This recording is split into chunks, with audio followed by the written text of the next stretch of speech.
I can't stop thinking about Movie Bob and eugenics. I Is there anyone in Drakengard that's a fat, nerdy white dude who supports eugenics and wants to kill everyone that bullied him in high school? You know, I don't think so, actually. That's the one thing this game doesn't have. I can't wait to see this fucking baby eater. Oh, hold on, you're about to fucking see her in a second.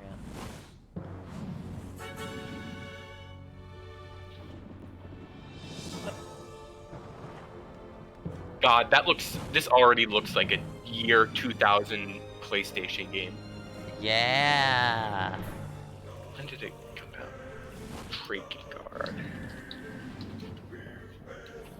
Mighty generals hesitate beneath a crimson sky. And this was a late 2003 game? I don't actually remember. As the tears of the goddess flow forth, lost temples forebode the coming of the queen. Look at voice acting, let's go. The dragon plummets from the tower of the red thunder, and where it falls, no one has seen. Me when I realized there's gonna be dragons in this game. Even I realized this game is called Dragoon in Japan. Yeah, I literally learned that 10 seconds ago, and Oh, there she is! The baby eater? Yeah, she's gonna She's, like, she's chomping gonna down. eat the baby.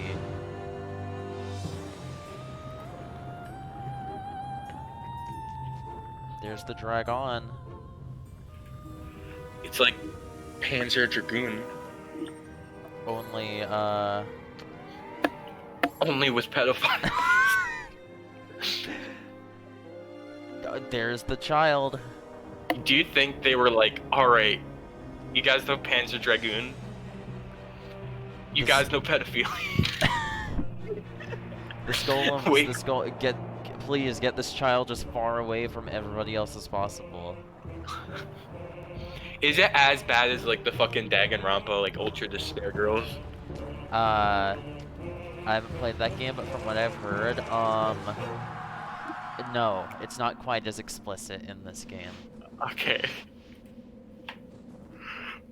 Only in that, like, there he is, there's Mr. Murder. It's really only, like, stated as a fact that, like, the dude is kind of a pedophile and the girl wants to eat the baby. But, like, they don't, like... It's only implied, they don't actually show them, like, being like, okay, I'm gonna go eat a baby right now, see you guys later. Yeah, no. Well, I mean, like... There's attempted baby consumption at some point in this game. Listen, here's the thing for me. If you're, like, a baby eater, but you're, like, not a pedophile, I mean, that's okay. That's okay. That's, like, I don't know why I reminded this. Me and my friend were talking the other day about how, like, do you think there are, like, very, do you think out there are very trans inclusive, like, pro-trans people that are, like, just completely sexist? Like, they're like, women belong in the kitchen, but they also, like, will respect your pronouns? No, people like that absolutely exist, yeah. That's, yep. 2003, yep. 2003. Look at this title screen. Go into the options menu. Difficulty. Oh, wait, hold on. I'm about to look up if easy changes anything. Hold on. I mean, is Drakengard hard?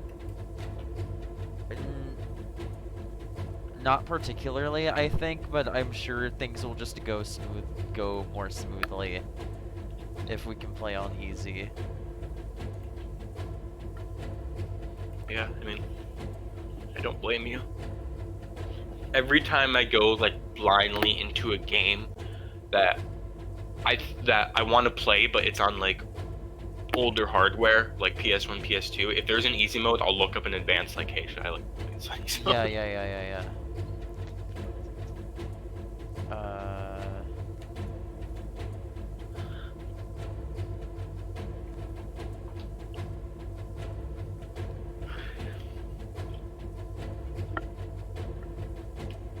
Okay, it seems to, easy mode does not seem to, lock you out of endings. Or anything like that. So yep, we're picking easy. Blood toggle! On. We're keeping the blood on. I'm not a pussy. Autosave for a PS2 game? Okay, that gets like 1 point for that. What's in advanced? Advanced? Yeah, Yeah. I wanna see what's in advanced. I have no idea. Oh god, what? That just means that there's no save data. Are you sure? Yeah, that means like you have yet to start like a saved game for this. Okay. What the hell are advanced settings? Oh, these are controls. This is for a game with such shitty combat. This is oddly very accessible. I appreciate that. I'll give you that, DRAKENGARD.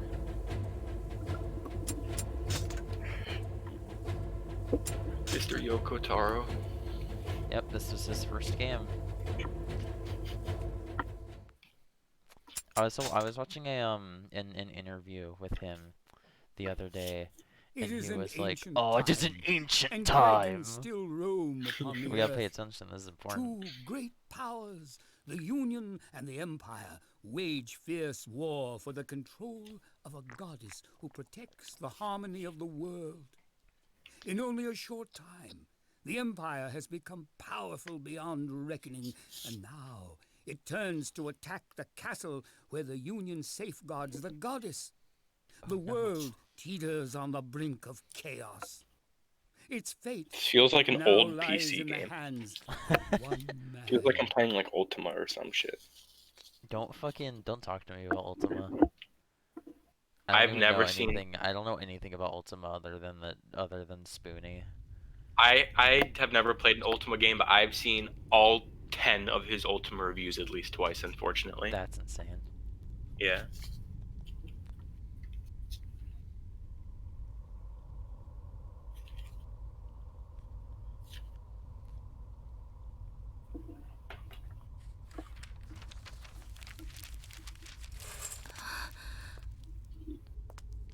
It begins. It begins.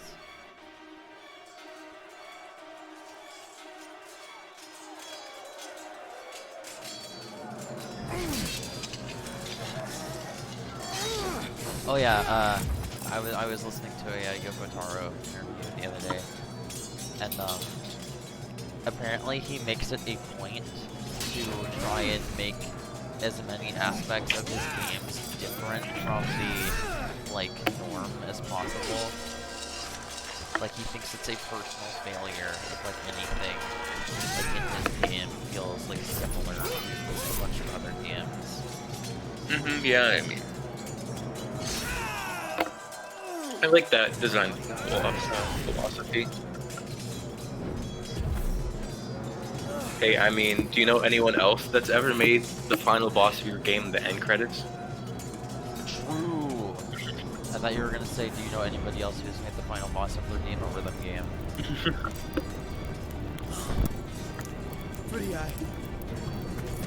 Yeah. I don't know what the final boss of Replicant is, but I will find out when I play that game. I will say, probably, in my opinion, Yoko Taro's best like fourth wall breaking type thing is in the original Nier. But if I told you, it would be very spoilery.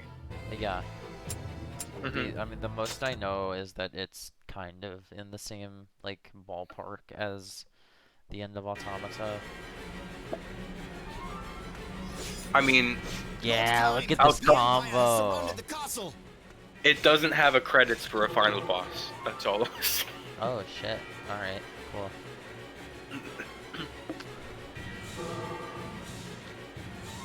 Here we go. This is what Square Thought Dynasty Warriors looked like circa 2003. Is that like your only combo? Slash. Well, I can, not quite. I have one more. I can go, slash triangle. So I have two combos. I mean, hey, I can excuse a game with bad combat, but it depends on how much combat of that game is like in it. Yeah. Like I've seen games that are like Oh, 90% story.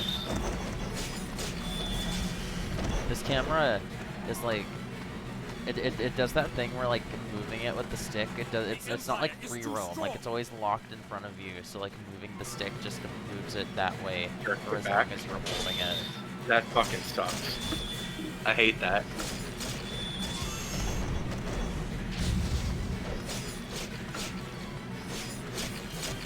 You have magic too. You have like a little magic blast, but that doesn't really matter. You have a jump! I forgot you have a jump!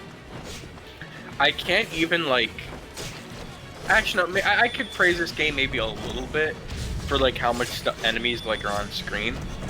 But at the same time, like we had Dynasty Warriors and like Pikmin a few years before this. Yeah. Show no mercy. Attack! Oh my god, they're British? Turn it off. This is, yeah. Well, it's like the olden fairy tale land, but if everything was fucked up.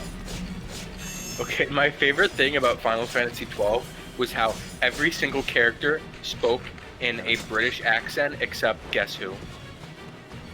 Who? Vaughn. Every character spoke in a British or Scottish accent except Vaughn, who just spoke in an American really accent. Funny. That's on purpose. That had to have been on purpose. That's insane. Yeah, I mean, like, a lot of people assume it was because he's supposed to be kind of like a street urchin. Yeah. And not like a formal high person, I guess. Yeah. So, the lesson of Final Fantasy 12 is, it doesn't matter who you are, if you have a British accent, you are a class traitor.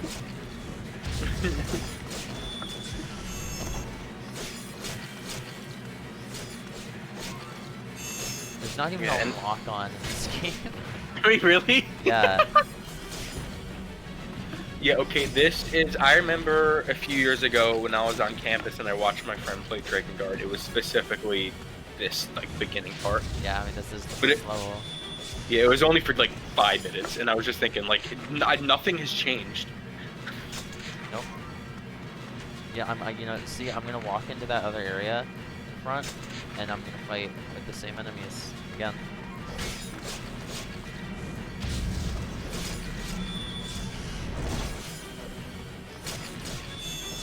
Man, if we want to talk about Dynasty Warriors type games that are actually pretty good though, I was playing Age of Calamity earlier today.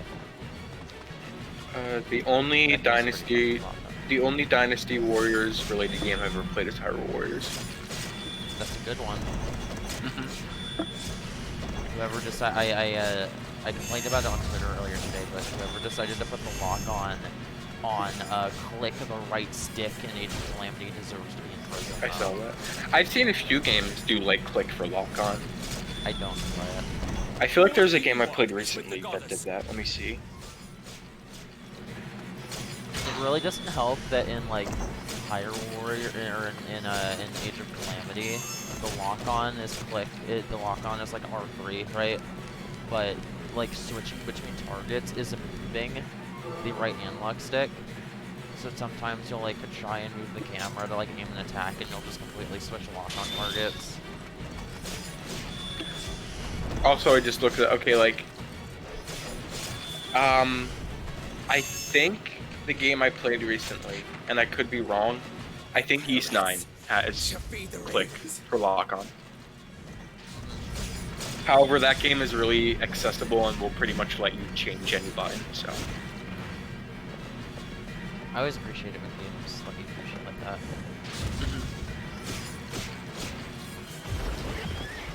I'm glad the horses don't die. Horses are fun.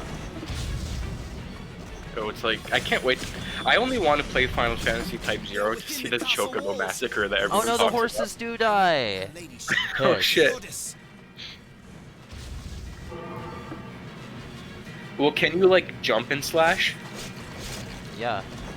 Well, there you go. That's how you don't kill the horses. The castle's under attack. Please This help fucking us. aerial is all. Wait, is it actually like defending territory? No. Oh, okay, I was gonna be like, damn, they really just said fucking Dynasty Warriors. No, it's just yeah, it's just kill the enemies marked on the map. I really hope if this is like the farthest the level design goes, that would be fucking horrid. Well, I'd like to let you know I played like 3 hours into this game before, and from what I could tell, yeah, it doesn't really get much better than this. What the fuck? Like, I mean, if your game has bad combat, you could try to soften the blow with good like level design. Castle Bailey. The Castle Bailey. Like, funny enough, I'd say, No More Heroes. Fuck, you have to beat No More Heroes. I do. I still haven't. In my opinion, No More Heroes 1 has excellent combat, but at times mediocre level design that really isn't that inspired.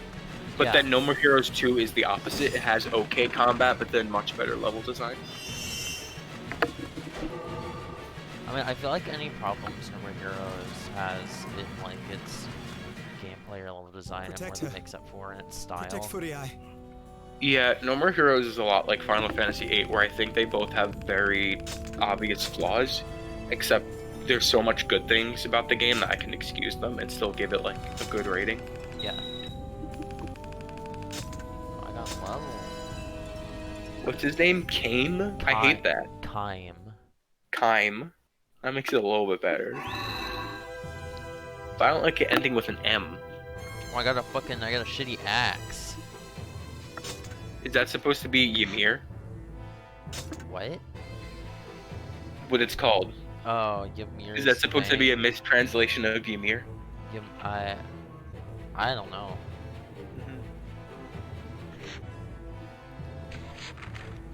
Oh yeah, I'm pretty sure leveling up the weapons is how you wait. Is that no? No, that's near. Leveling up the weapons is how you get the Story stuff yeah, about the yeah, weapon? Yeah. Yeah. Mhm. No, yeah, in this game. Sure.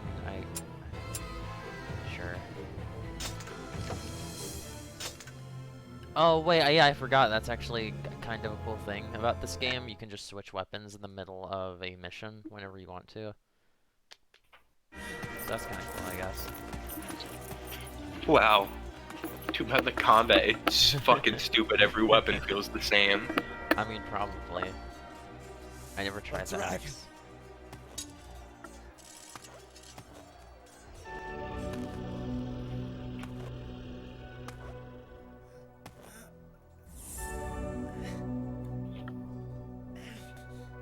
A dragon killed my family.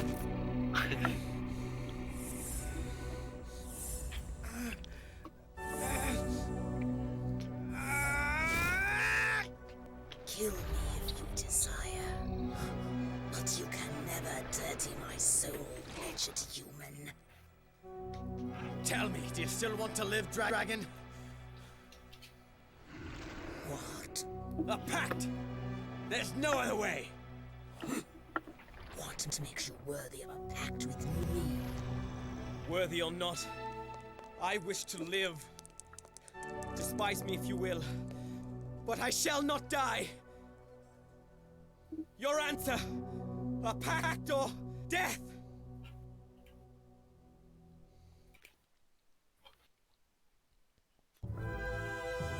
Wait, this is a fucking joke. What? I'm looking up the voice actors for this game, Oh, and it's wild, yeah. the baby eater is my favorite voice actress ever. Oh, who? Michelle Ruff, who does Yukari. Ooh. I wouldn't say my favorite like voice actor in general. I think that would be like John Young Bosch, but You interrupt us! Go back to hell, hyenas!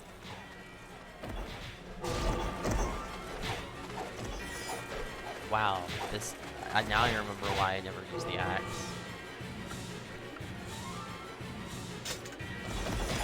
Wow, is this even a magic attack? Oh, it has different. Okay, each weapon has like a different spell you can use.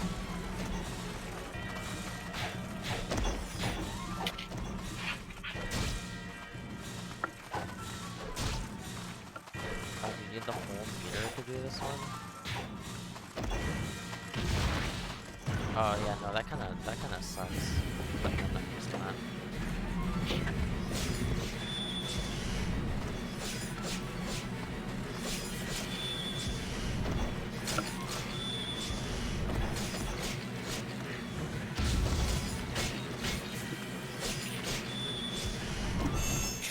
Yo, time to kill.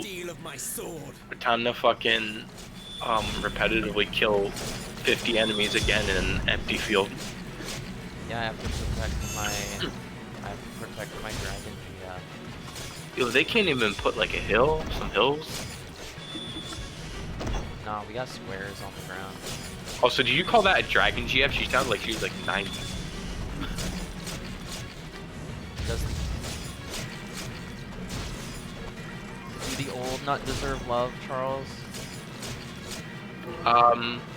No. Alright, that's fair.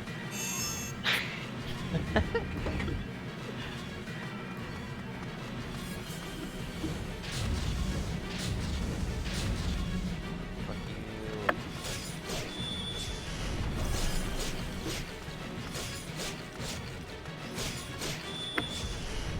Actually, I think it's better to do the magic combo because they get like knocked back by that one. A pact with that which killed my parents. Hey, you're the one who brought it up first.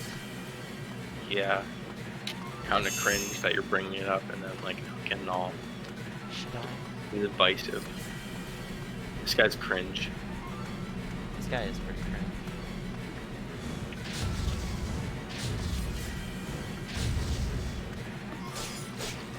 Somehow still not the worst character in this game. Is that the pedophile or the baby? I mean, you said it earlier, but I think being a pedophile I is know. a lot worse than eating babies.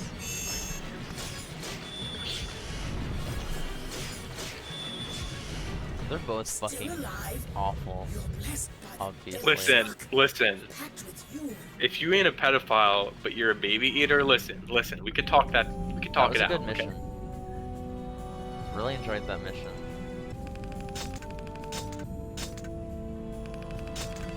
That was the length of a fucking Sonic level. So fucking riveting.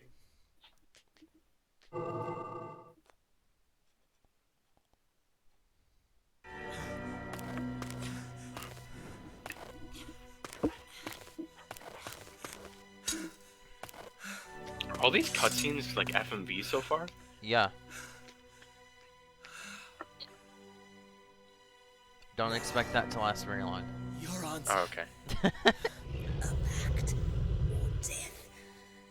We are united by our need to live. Well, Yes, a pact. So what do you think dragon tastes Yo, like? wait. Yo, when I pull my soul out for show and tell.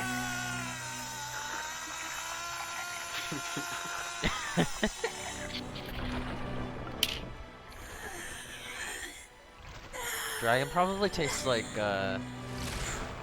alligator. If I had What to does take a guess. alligator taste like? Chicken. That looks like an egg sunny side up. It looks like those orbs from Gemini Man stage. I have not played whatever Mega Man game Gemini Man is from in a very long time. All I know is he's from one of the first 6. That's a very big swath of games you're describing, Charles. Because the only classic I played Mega Man 1 through 6 in order and like a bit. I know he's not from 1 or 2. That's He's all from I can 3. tell you. Oh, okay. Yeah. It's time for Ace Combat, but with dragons.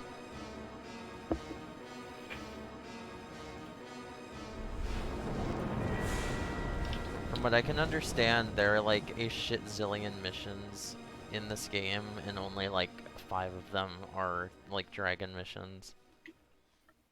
How do the dragon missions play? Are they like on real shooters?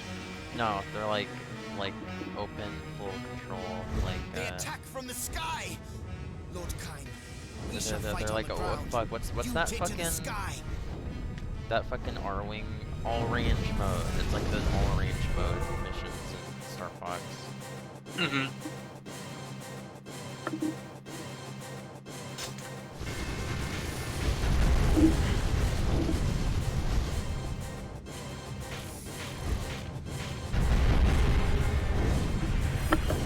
I can tell it's not looping because there are other instruments, but the way that this song sounds is giving me a stroke.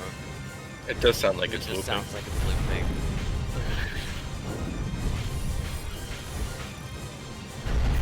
Hold my neck tightly. You shall burn them to ash, one by one. No human mortal is a match for my crimson wings. Fools.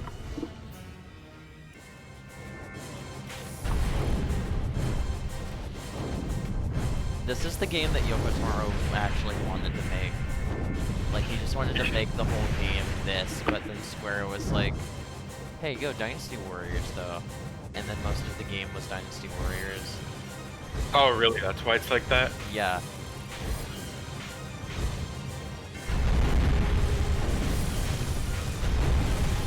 Must you slaughter so many?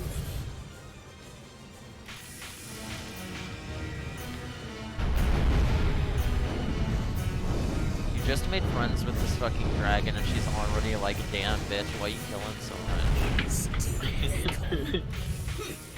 Persistent insects. Bitches be killing. Bitches be shopping.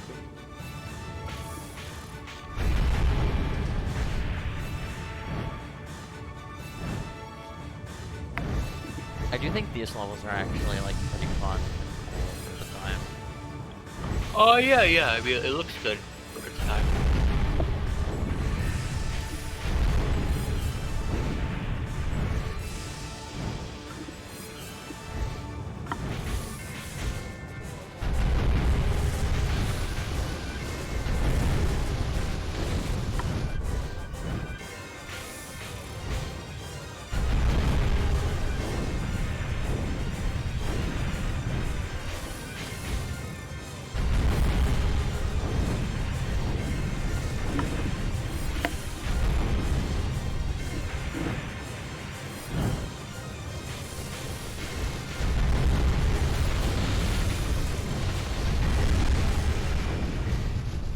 Humans are a race to be pitied.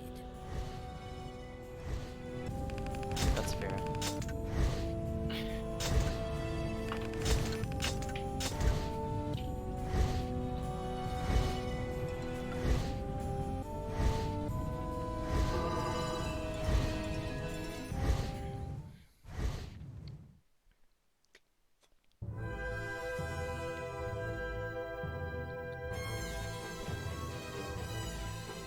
Gargoyles?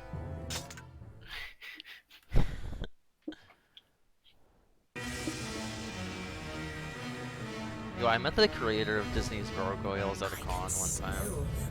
There are still I didn't know what that show was at the time, so it didn't really mean anything to me, but after the fact I was like, hey, that's pretty cool. It was at MomoCon in 2016. Is that the only con you've been to? It's the only, like, reasonably sized con that I've been to. I've been to a couple of smaller cons in Tennessee before. I met Little Grebo at one of them. That was pretty cool. The fucking guy. Okay, I was about to say, isn't that the dude? Isn't that the furry Goomba game theory dude? And I'm like, wait, No, this guy's Goomba. that's not, no. Hit fucking the Little Grebo guy, but...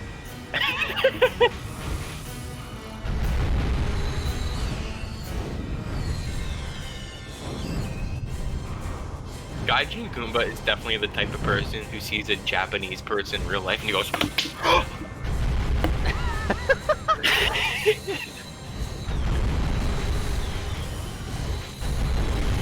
I I feel like I can't fault anything. I feel like I can't fault anyone for assuming that that the person who willed Goomba got back into existence is a certain way or not.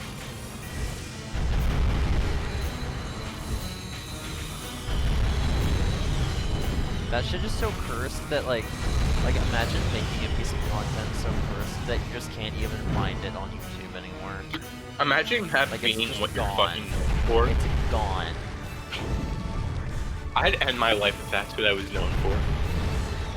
Goomba got back. Yeah.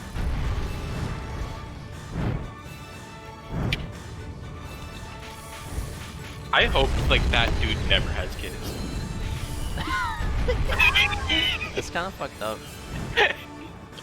Do you want those kids to have to grow up like that?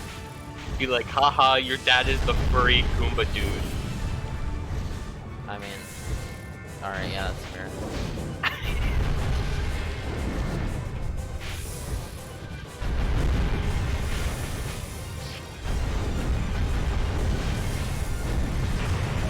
I remember. I was gonna.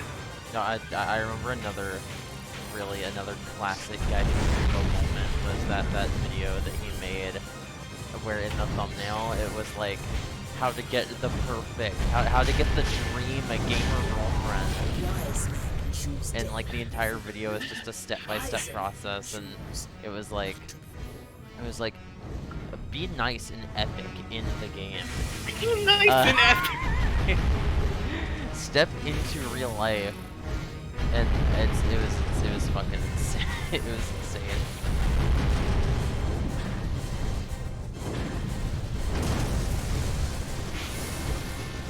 I was also gonna say, I really hope Movie Bob never has kids, so that is a dude that 100% will never have kids.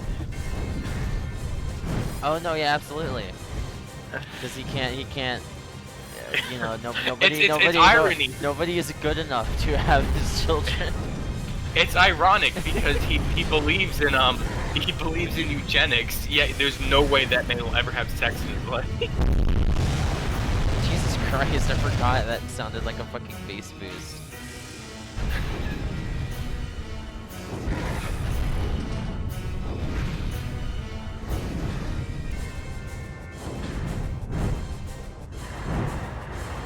Oh, but yeah, no, Movie Bob probably thinks that nobody deserves to bury his children.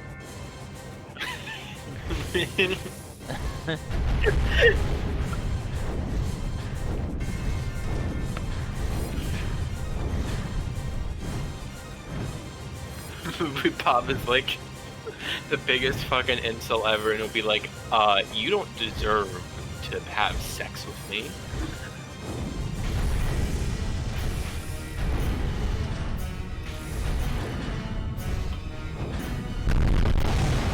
Yeah, but that really just is base boosted. Soldiers have appeared around the castle. Oh, God. Please return at once.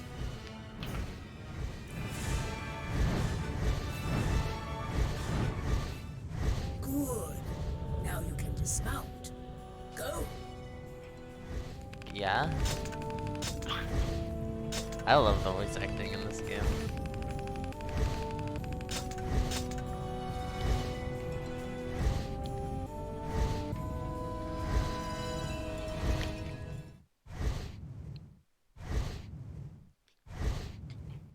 Yeah. Oh shit! Keep on doing That was kind of a smooth. That was cool, actually. The castle That, like, area must be transition. cleared. Now go. Wait, why did she say I can dismount when? Oh wait, no, you can The Empire dismount. soldiers are But you massing can't. around the castle. Yeah. You can just It's roast immense. people with her instead. That's pretty cool.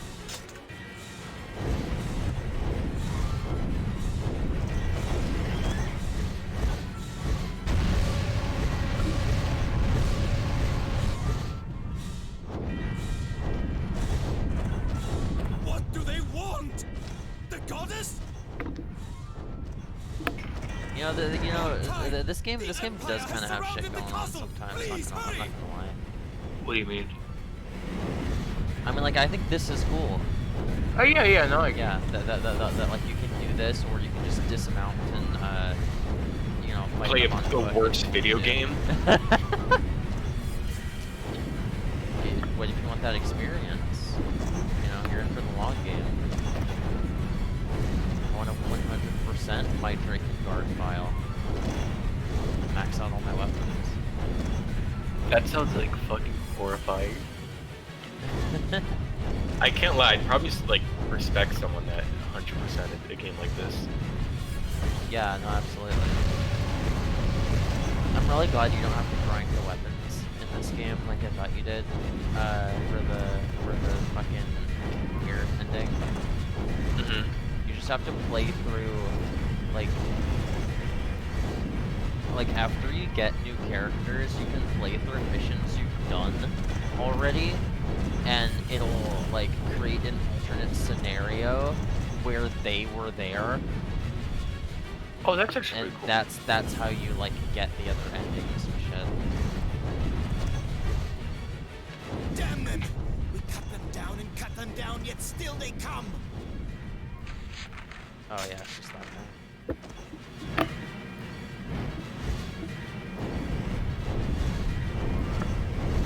The Empire army has been reinforced. We cannot hold them.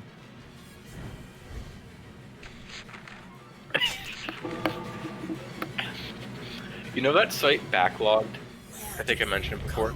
Yeah, I've used it Is before. there no end? I went to check I shall burn them all what to like the ash. reviews for DRAKENGARD was, and the first one I see is all in Spanish, but the two words I can make out are racist and pedophile.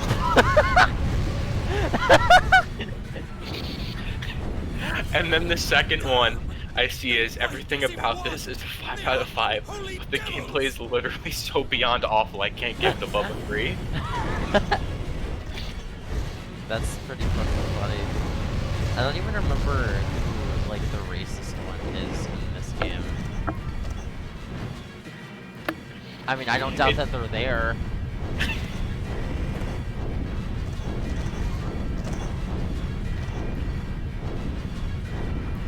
DRAKENGARD. Yes? Yeah. Amogus.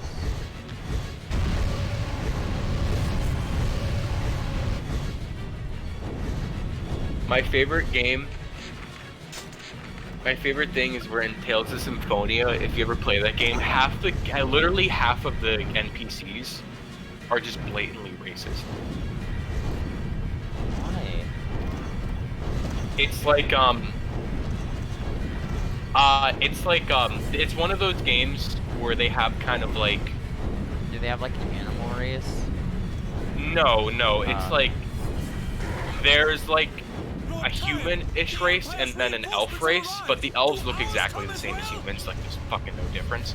And at first you're like, oh, okay, I've seen this before.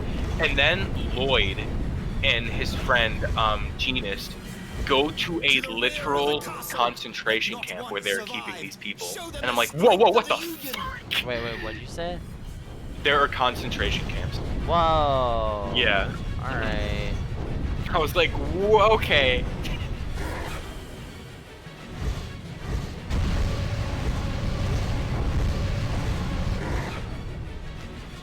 I mean, like, they don't do it in, like, a bad way, but, yeah. Yo, speaking of concentration camps, I heard that Attack on Titan ended.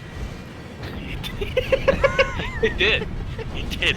And the last chapter was it was good. It was a nice way to wrap up the story. I mean, I'm glad I shared my sentiment with my friend. I have a lot of friends who, you know, when like you have something you like so much, and when there's something like a flaw with it, you can't really point it out. Yeah. Like, I have a lot of friends who will kind of deny like the anti-Semitism, Please answer. and like, you know, obviously they shouldn't, but they've been like fans for 7 or 8 years. I can understand you. It's hard to like kind of like realize that, hey, there's like a flaw, because you could still like the thing, you know, and Yeah. just acknowledge it's wrong. I had a friend who has been into Attack on Titan since day one. He got like mad at me because I only gave it an 8 out of 10, and I'm like, why? He's like, why? And I just said anti-Semitic things, and he's like, oh, okay, that makes sense. Oh, okay, yeah. But then all of a sudden he just stopped. Like, he was like, okay, yeah, you know, yeah. 8 out of 10, like what? An 8 out of 10 is still good. Like, Yeah, that's still like really honestly, good. like I don't think the guy is like very like blatantly like anti-Semitic. He's definitely a dude that has anti like Semitic views and like fascist views, but I wouldn't say he's very like blatant about it. Uh-huh. And like the stuff doesn't like come in until, like I said, like 70% the way through the manga. Uh-huh. But do you care about spoilers for Attack on Titan? No, Your not human really. castles.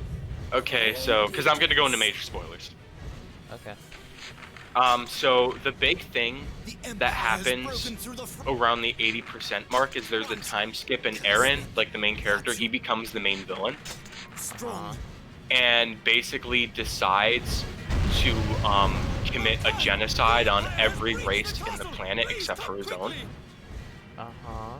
And basically he turns evil, but all of his friends and comrades are like, now they're the heroes and they're going against him. Do you know what I mean? Like they're trying to stop their like old friend. Yeah. And he's like, he goes insane. He starts telling his friends how much he hates them.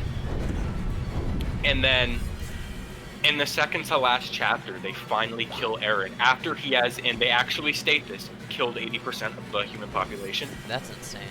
Yeah, I could go like into how he does it, but he does it in like a really insane way. But basically,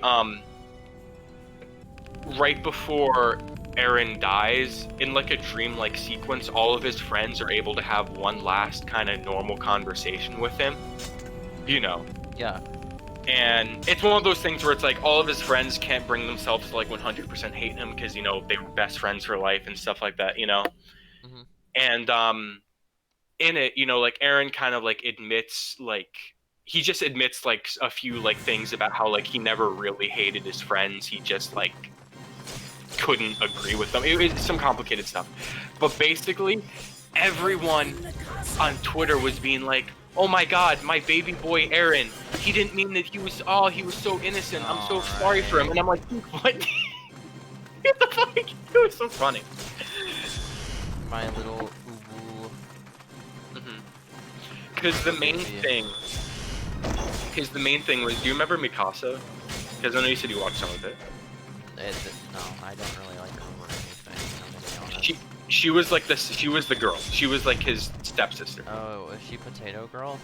No, that's someone else. But she was the stepsister. She's literally like the second main character of the series. And like a big thing that people wanted. Yeah, I'll tell you afterwards. Don't tell me these are the other cutscenes. These are the other cutscenes.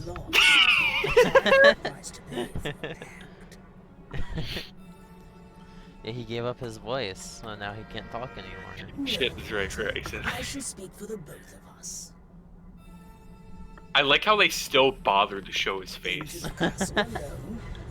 Very well, I will await you here.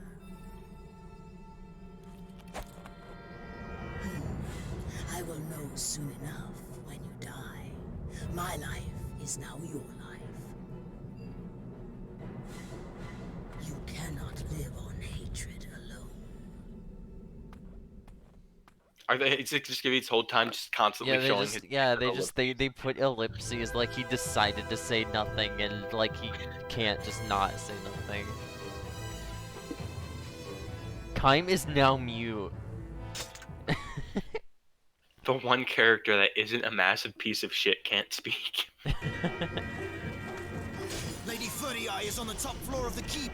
Please, hurry, sire. Also, yeah, I don't know if our Attack on Titan conversation distracted you from the fact that the last level was a 10-second long isometric perspective.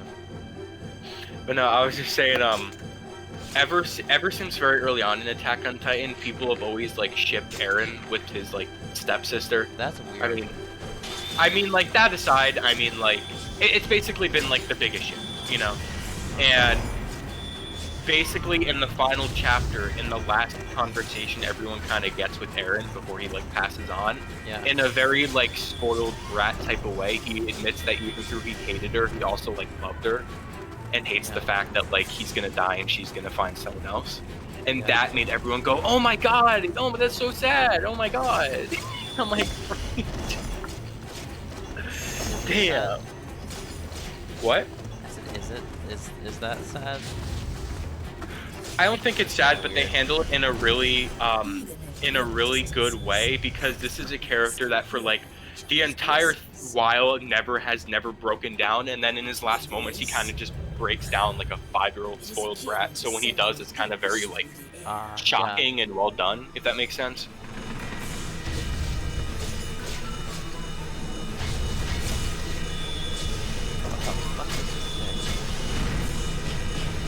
Whoa.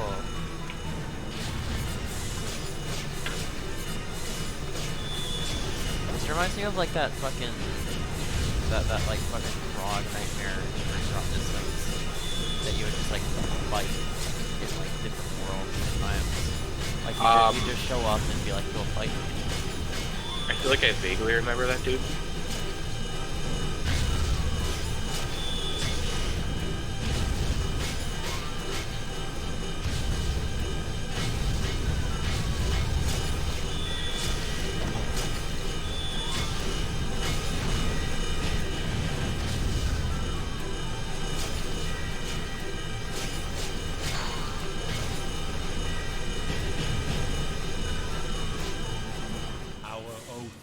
The world's oath, they are the same.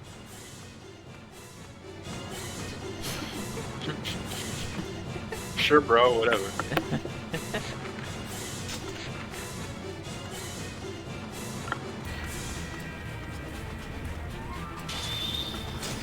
I feel like an opinion I heard on Twitter about Attack on Titan's ending was it was like Code Geass's ending, but not as cool. Or like not as good. Okay, so obviously, I mean, you finished Code Geass, that's right. Yeah. So you remember obviously how like their plan was to like, okay, let's kill Lelouch. Let's make everyone hate Lelouch, then he dies, so then nobody has anyone to hate or something like that. That's the gist of it. Yeah. One of the things Eren reveals is that part of the reason, I mean, he wanted to kill everyone on the planet, but as an added bonus, he essentially said, hey, if my friends do take me down, then they'll be considered like war heroes and there'll be peace. And that's the comparisons people are making. But like, unlike Code Geass, Eren is by no means redeemable. Yeah. Because that's really what I liked about Code Geass, is they really make they really make you like Lelouch. No, yeah, Lelouch is super likable.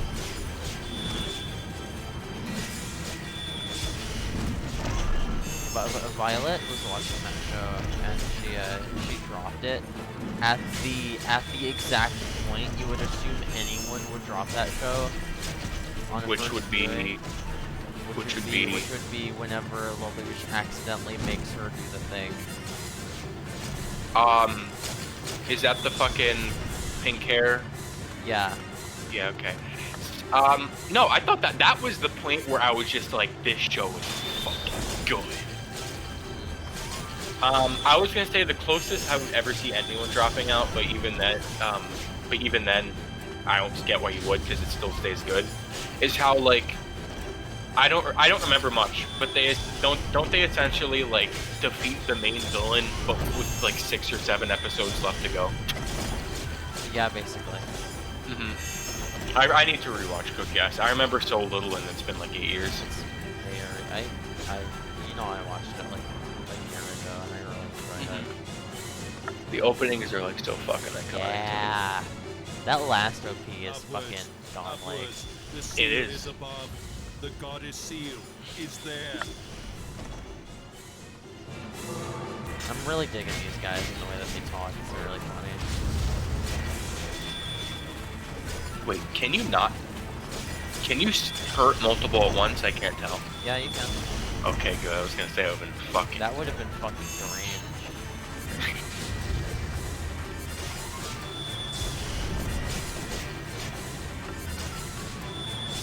Goddess, killed, sealed. Yeah? Yeah?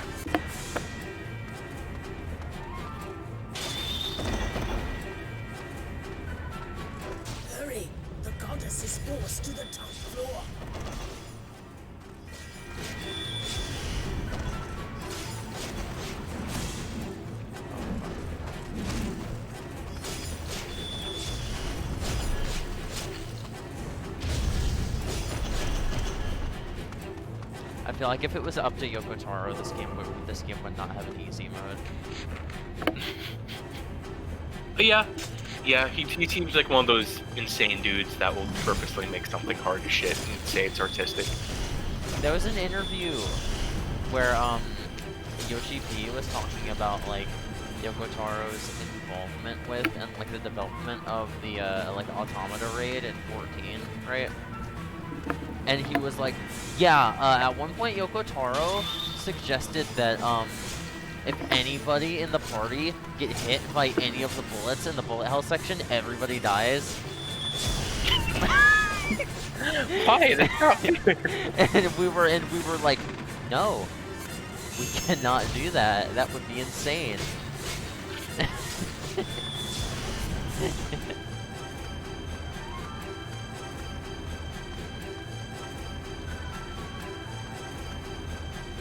I remember seeing a really funny tweet quoting like an interview with him from recently where he was talking about like a game that he pitched to his producer, right? And it took a very long time to convince him to like work on it. You know, Yoko Taro walked up with a fucking hour-long presentation about this game that he wanted to make. And his producer was like, I begrudgingly said yes after the hour-long interview, and now, multiple months later, I wish I had. Putting a rhythm game into the final boss. I'm like, Yoko Taro just kind of has that fucking effect on people, and it's really funny.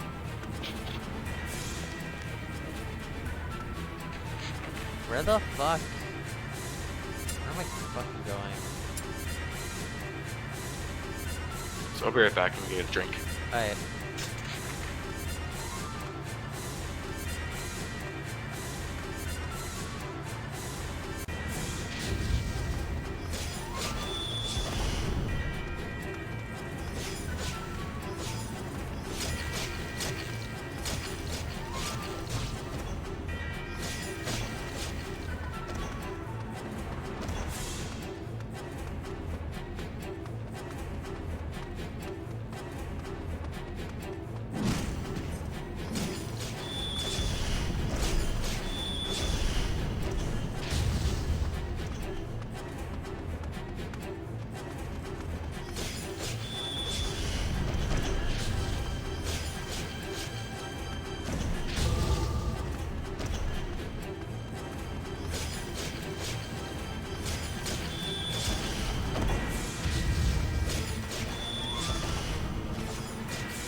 Into their eyes, somehow. Gah!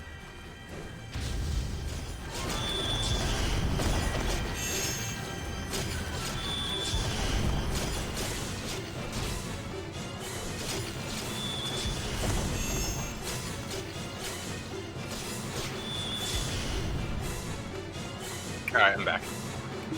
Oh, hey, what's up? We're still, you know, Doing the exact same thing. exact same thing. Yeah, we're 2 days from 11.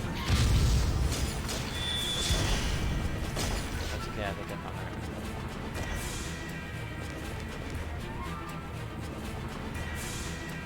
Right? Yeah. What? We must defeat them if we are to move on. Yeah? Thanks.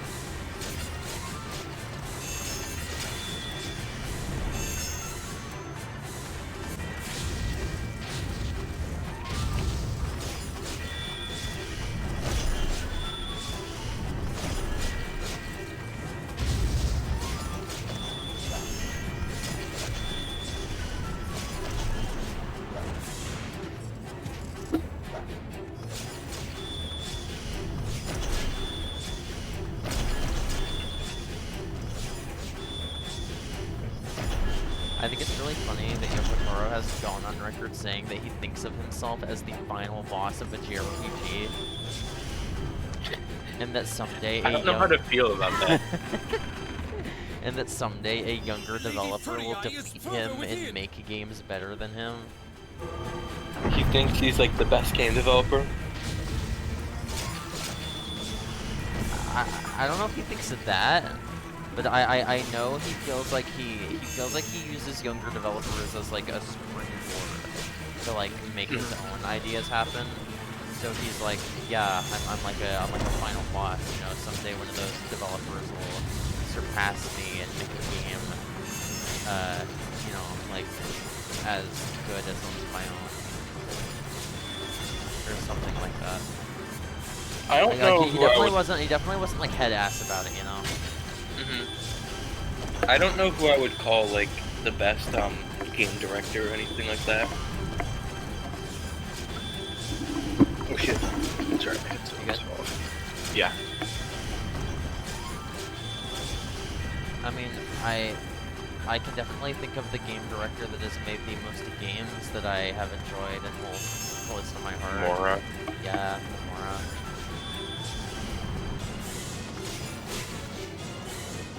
I know I've heard people say that there's like, it's kind of bad how in games people look at like, people only will ever know one name behind the game when really there's like a fuck ton of people that go into it.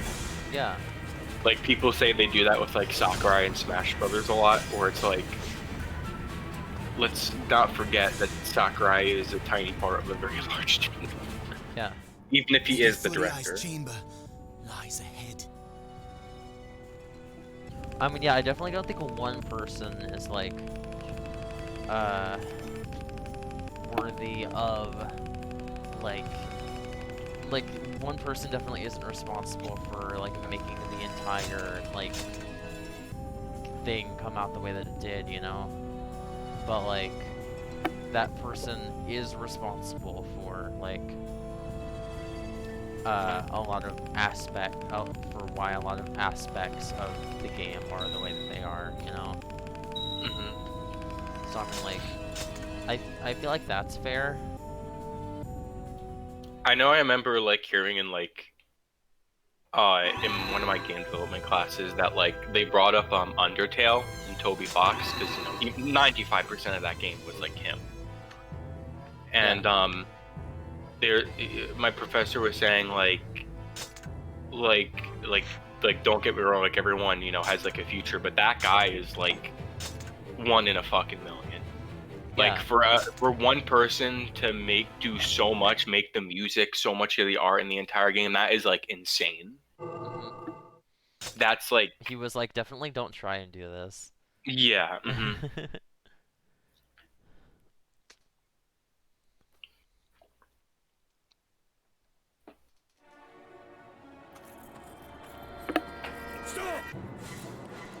This filter is so weird that like they decided this is how all of the non-FMV cutscenes needed to look. It almost reminds me about how they use a CRT filter in Persona 4 Dungeons. Oh yeah, they do.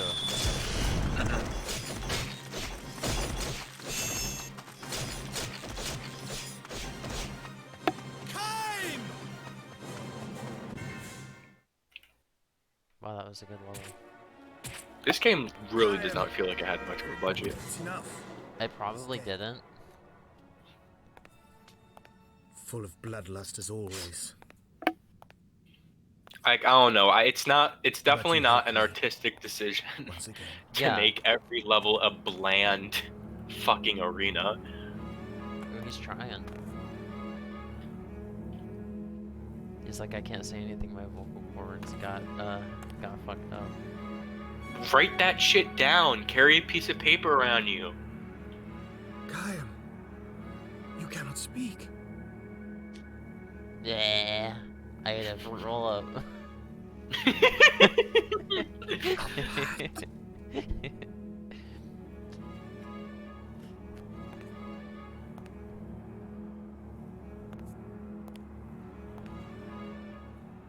The castle is no longer safe. I thought I would take Furiai to the elf village. Since the elves are bound to eternal neutrality, their village will be a safe haven from the Empire. While it may be dangerous to take the goddess from the castle, what else is there to do?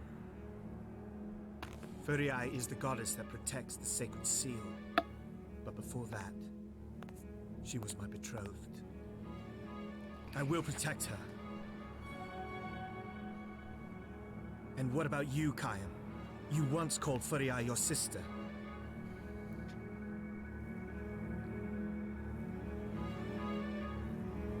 Once called her your sister. That's not really something you can take away. Also, this guy may or may not seem like a Chad now, but I assure you, he is definitely the cipher of this bitch? game. Yeah, So a a little bit. bitch? Yeah, Okay. a little bit.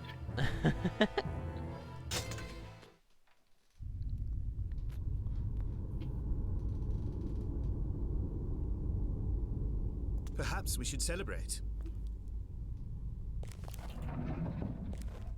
Play a little ditty. The usual song?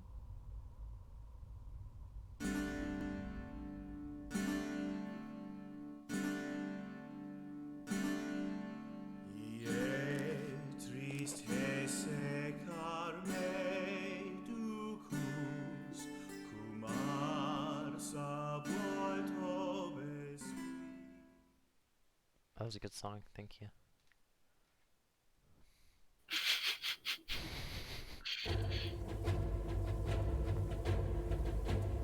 Oh, I forgot that was a world map.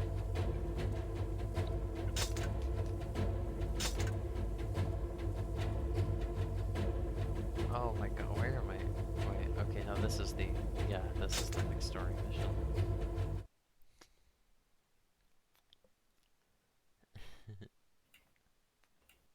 Can't wait to get around to playing God's Hand.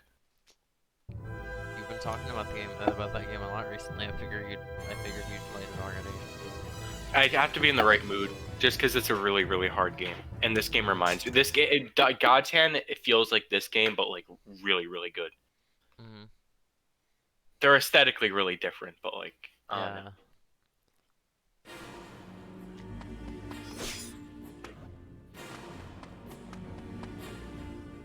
What? And it has like the best cover art ever.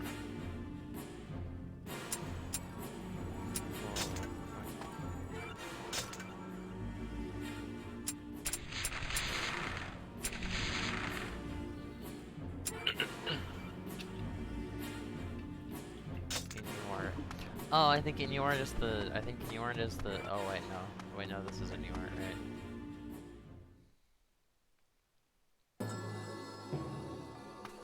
Why didn't they just open the mission up with this cutscene? They attacked the village of the To make you elves. walk up. It may already be gone. I heard a voice. It would be better to go elsewhere. Nonsense! The Pact Beast may have powers, but I believe only my own eyes. Come on! We're going to the village now! Furiai! No, I'm well. That's not true. You carry the She sounds like she's. Wait, I think I noticed this the first time I tried playing this game, but she sounds like Furiai's voice actress sounds like Fiora's from Xenoblade. I wasn't paying attention to her voice right now, but I looked up. It's also Lady from DMC. Ah, cool. Yeah. Cool, that was the whole mission. That was it? That's like fucking what Final Fantasy 14 does. It's fucking the main story mission. Well, we must cleanse the sky of these insects. The main story mission in ARR will be like, hey, I dropped my scroll 5 feet away from my face. Can you get it for me? Thanks.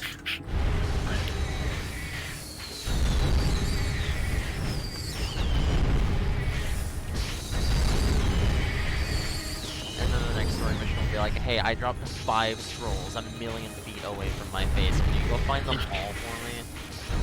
There's no fast travel point.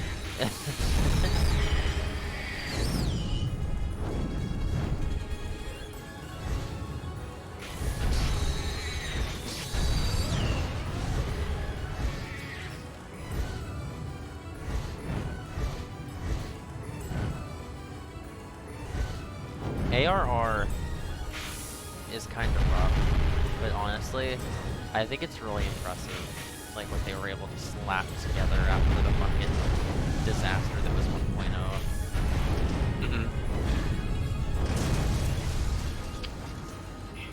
Yeah, when it was so bad they had to canonically destroy the world.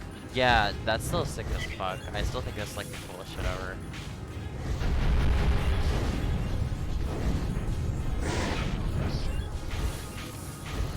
And I don't know if you've like run into this in your playthrough yet, and I haven't played ARR in so long that I completely forgot about it until someone on my timeline brought it up.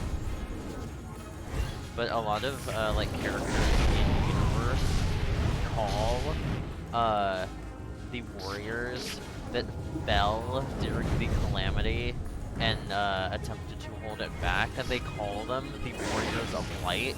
Because when they attempt to remember what they look like, all they can see is a flash of light. Like all they can see is their silhouette in front of the fucking Bahamut blast. Furia, now that you are the goddess, my world is already dead. And I'm like, wow, that's sick as fuck. Maybe this is just me, but I have a really tough time paying attention to the story of like FF14. Like I'm 35 hours in, I very vaguely know what's going on.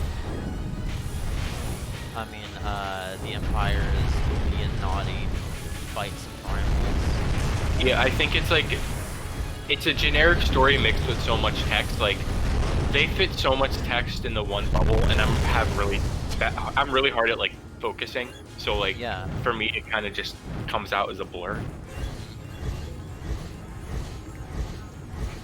And also, there are so many like fucking and like irrelevant filler stuff that during the filler missions I will just like very quickly skim text. No, yeah, that's and then that's what I do. Yeah.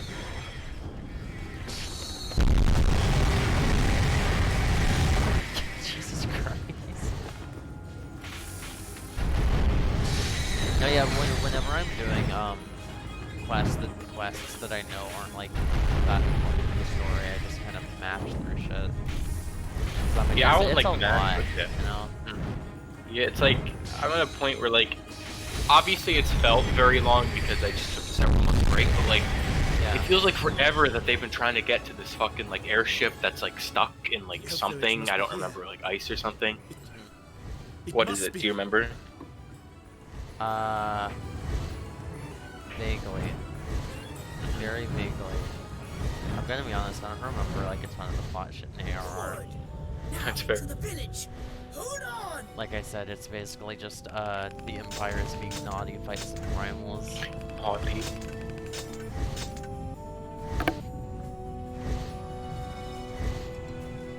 Leader of the Empire is voiced by Richard Epcar. Or no, not the leader, like the second in command or something like that. Mm-hmm.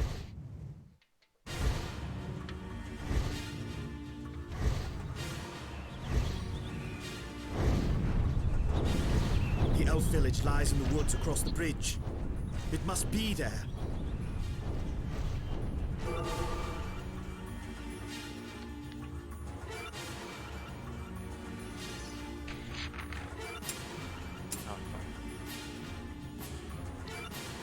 I hate games where you like open up the map and you control the map, you don't control the camera. Like looking at the map, you know what I mean? I know what you mean. It bugs me. Can you zoom in? No, but I can rotate it. Oh wow, that's so helpful.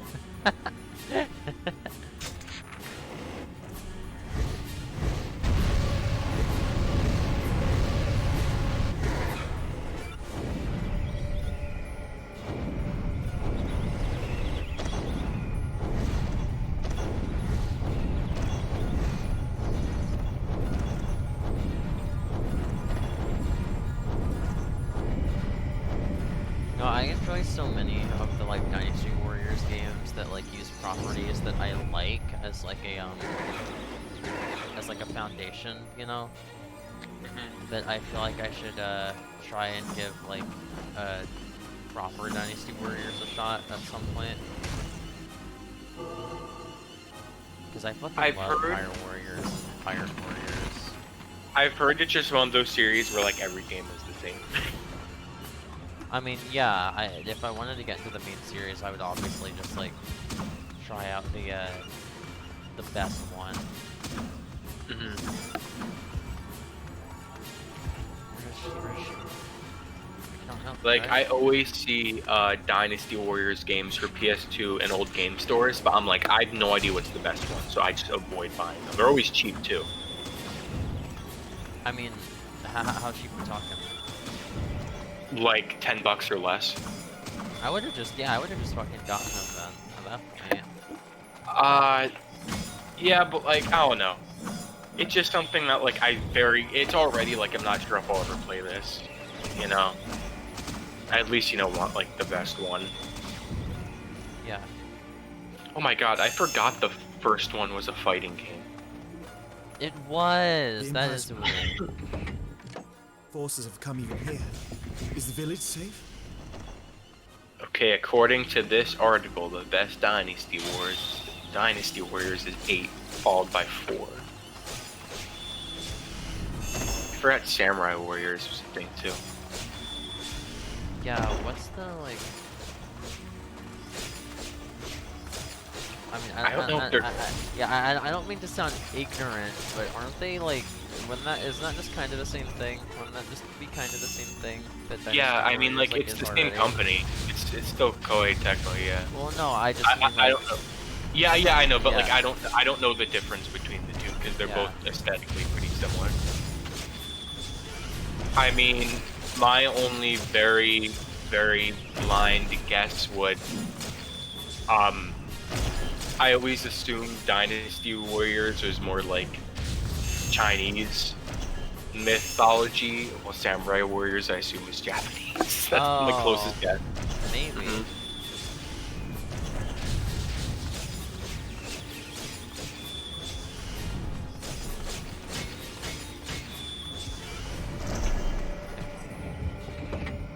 Let me experiment. Never mind, it resets your magic cage when you switch weapons. This sucks.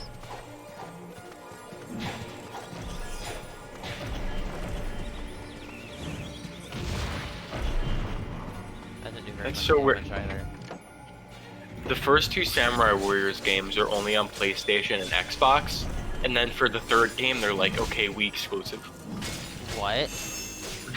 That's so funny to me. That's insane. God, I remember when Pyro Warriors and Fire Emblem Warriors decided that those games could be on the 3DS, and then they came out and they really should not have been on the 3DS. They cannot dare to come so far. You say that, but I put about 35 hours of Pyro Warriors on the 3DS. Really?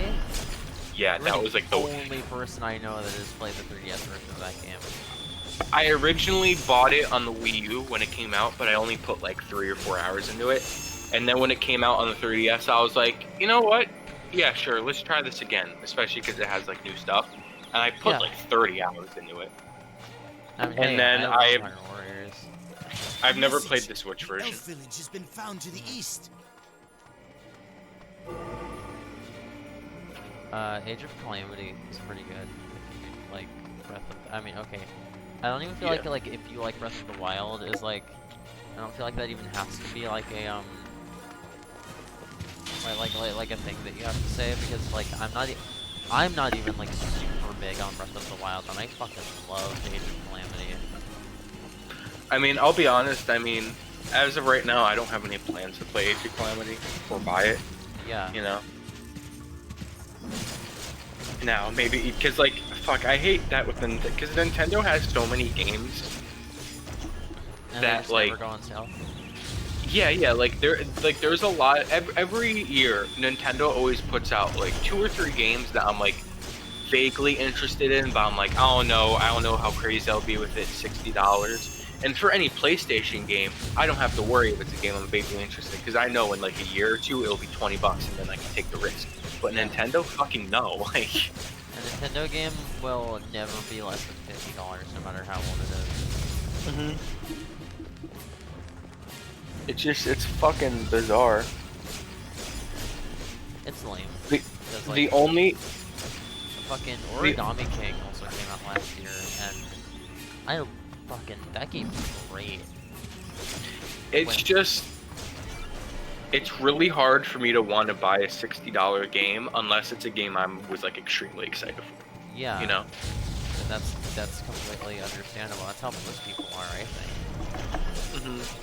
Like, unless it's for something like Christmas. Usually Christmas is my time to like, okay, what are some game releases in the past year I think are interesting, but I don't want to spend $60 on?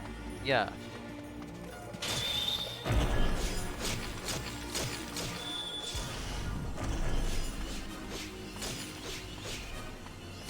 I know Wii and Wii U games are actually pretty cheap nowadays. But are you gonna plug your Wii U back up? I always have my, as of like last year, I always have my Wii U plugged in. Oh shit, really? But yeah, I don't own a Wii, so. I lost my Wii, which had a bunch of virtual console games on it. I lost it somewhere around 2012.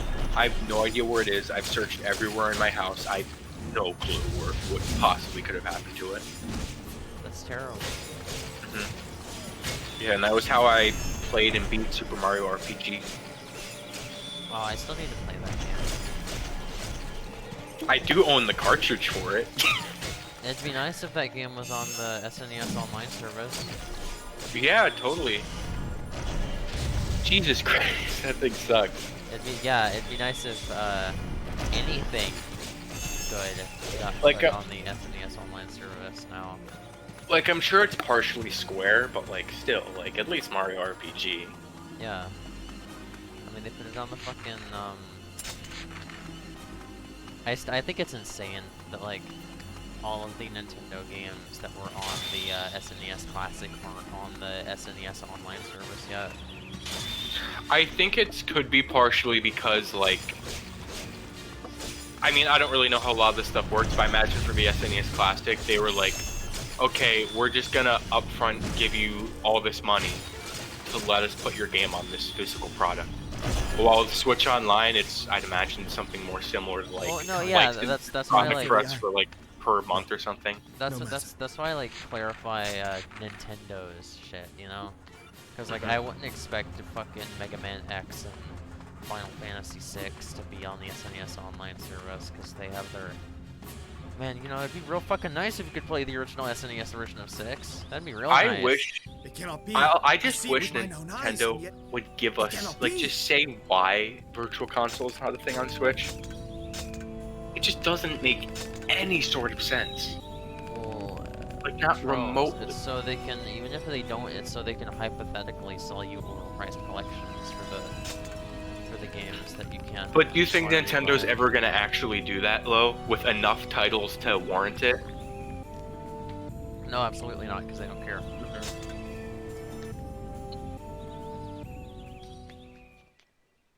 I mean, I do think it's only a matter of time before, like, in the next Direct, they'll be like, here you go, we're going to be putting all 3 of the 3D All-Star games digitally on the eShop separately. Like, that's definitely going to happen, I imagine. Probably. God, that 3D, you fucking saw that interview, right? Where, the interviewer was like, so why did you guys make 3D All-Stars a limited release? And they basically just said, we could make more money that way. Yeah. I mean, at least it's blunt. And I'm like, I mean, yeah, we all knew that was the answer, but like, come on, you know? At least lie to me. Yeah, I mean, like, Nintendo has been making a lot of, like, shitty decisions that have been alienating a lot of fans in the past few years. Came out. Yeah, which I understand because, you know, with the Wii U, they did that. They appealed to like hardcore fans a lot because it's like this Wii U did sell, you know? Yeah. That's the only people that bought the Wii U. But here, when they have such a casual fan base, like, they don't need to give us a decent Switch UI menu. It is here. I mean, yeah, I mean, that might be their busted ass mentality. Mm-hmm. Because, I mean, you know, no matter how you think about it, that's a really stupid way to think about shit. Mm-hmm. That's why I say, like, and I know this is like a hot take and maybe more like a no shit take in ways, but I think like Hell has come. if you were to remove, obviously the Switch would be a completely different system if it wasn't portable. But if you take away the portability aspect, I think it's like one of the worst Nintendo systems they put out. The hierarch Verdane. Yeah, I hear his probably. voice. I mean, obviously, if it wasn't portable, The Hierarch things would has be a purpose different. too? It'd have much better like Yes, graphics and a shit. dragon. Yeah. A petrified dragon. Where is he now? But also, like, He how is many at the people in the temple of past year have desert. fucking used their Switch He wants portably? you to go to him for your own safety.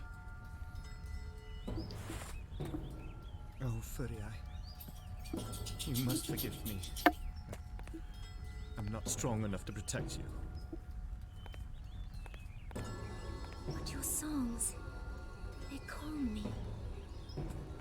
Songs.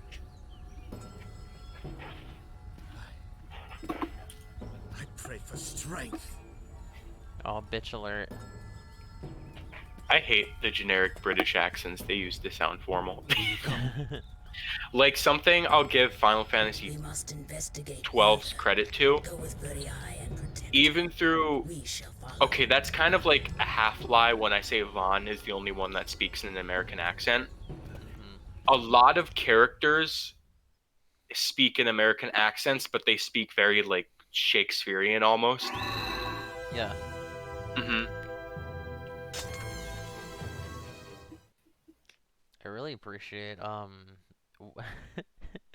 I appreciate Rex from Xenoblade 2, where no matter how much you listen to his English performance, you cannot pin down what region and what accent they were fucking going for. Usually I'm kind of like, just for voice performance, if you're gonna have someone do an accent, like, don't make them do an accent, just get the person that they're from. Like, hire someone that's from the region, you know? Yeah. You know, obviously there's cases where they could do a really good, like, impression. I mean, I feel like usually it's the opposite. Usually I hear a lot of British people doing really good American accents. Like Tom Holland. Yeah. But, like, it's really fucking rare I hear an American actor do a British accent well at all. And not feel really forced. Sing not the Watchers.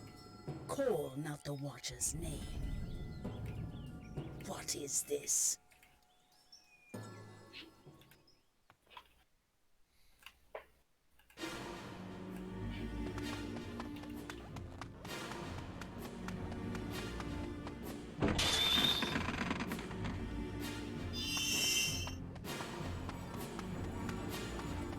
I do think it's really cool with this game how, like, just story-wise, it one day just leads into Automata, which is, like, so, like, insane. No, yeah. In the valley, the cult of the Watchers has a shrine. They took everyone there. Is that Baby Eater? No. This is just the woman. Watchers again. Okay. What are they?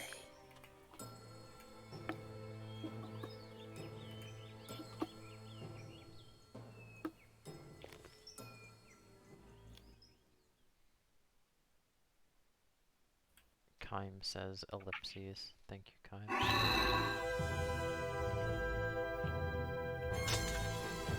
Oh, I got a shitty dagger. Thanks.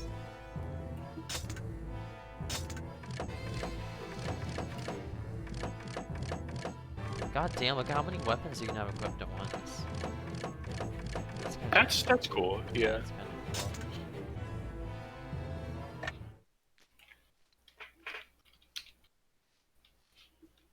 I can tell I'm only really gonna be sticking to Kaim's sword for this whole game, but you know, that's pretty cool, I guess.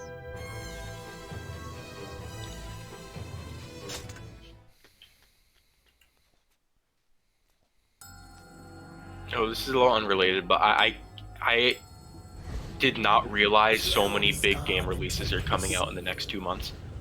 If something has happened What, Ratchet and Clank, FF7 Intergrade. I didn't even know about Ratchet and Clank, but no, like Nier, Pokemon Snap. Oh right, yeah. This is more like 3 months away, but The World Ends With You. Yeah. Oh, did you see that new trailer? It was good. I actually very really good. like how they're just blatantly like saying, "Hey, here's Neku," even if we can't see his face. Fuck, there was one game I want to see. I tweeted out about this game recently. I said, "What the fuck? This game's coming out next month," and I can't remember what game it is. I kind of want to dig through my tweets and see if I can find out. I was kind of interested in a new Pokemon Snap, but honestly, like, I feel like there's so much shit coming out within the next few months that I almost don't really want to get it anymore. See, I mean, I don't really want to get Nier right now just because I'm not really in the mood to play Nier. You know, and once again, that's a game that's definitely going to be on sale. Unlike Nintendo games, my kind of motto of like any PlayStation game is if you don't think you're going to play it right away, don't get it because you could get it for cheaper, if that makes sense. Yeah, I pre-ordered the shit zillion dollar special edition for that game. Yeah, I know. But I'm usually not too big into Pokemon, but I can't wait for Pokemon Snap because I love the original, and this one looks so good and has Grookey, so you know.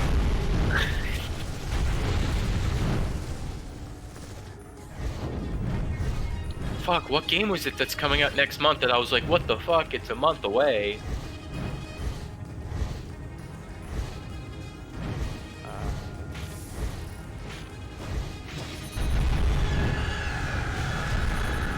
Gonna go fucking insane.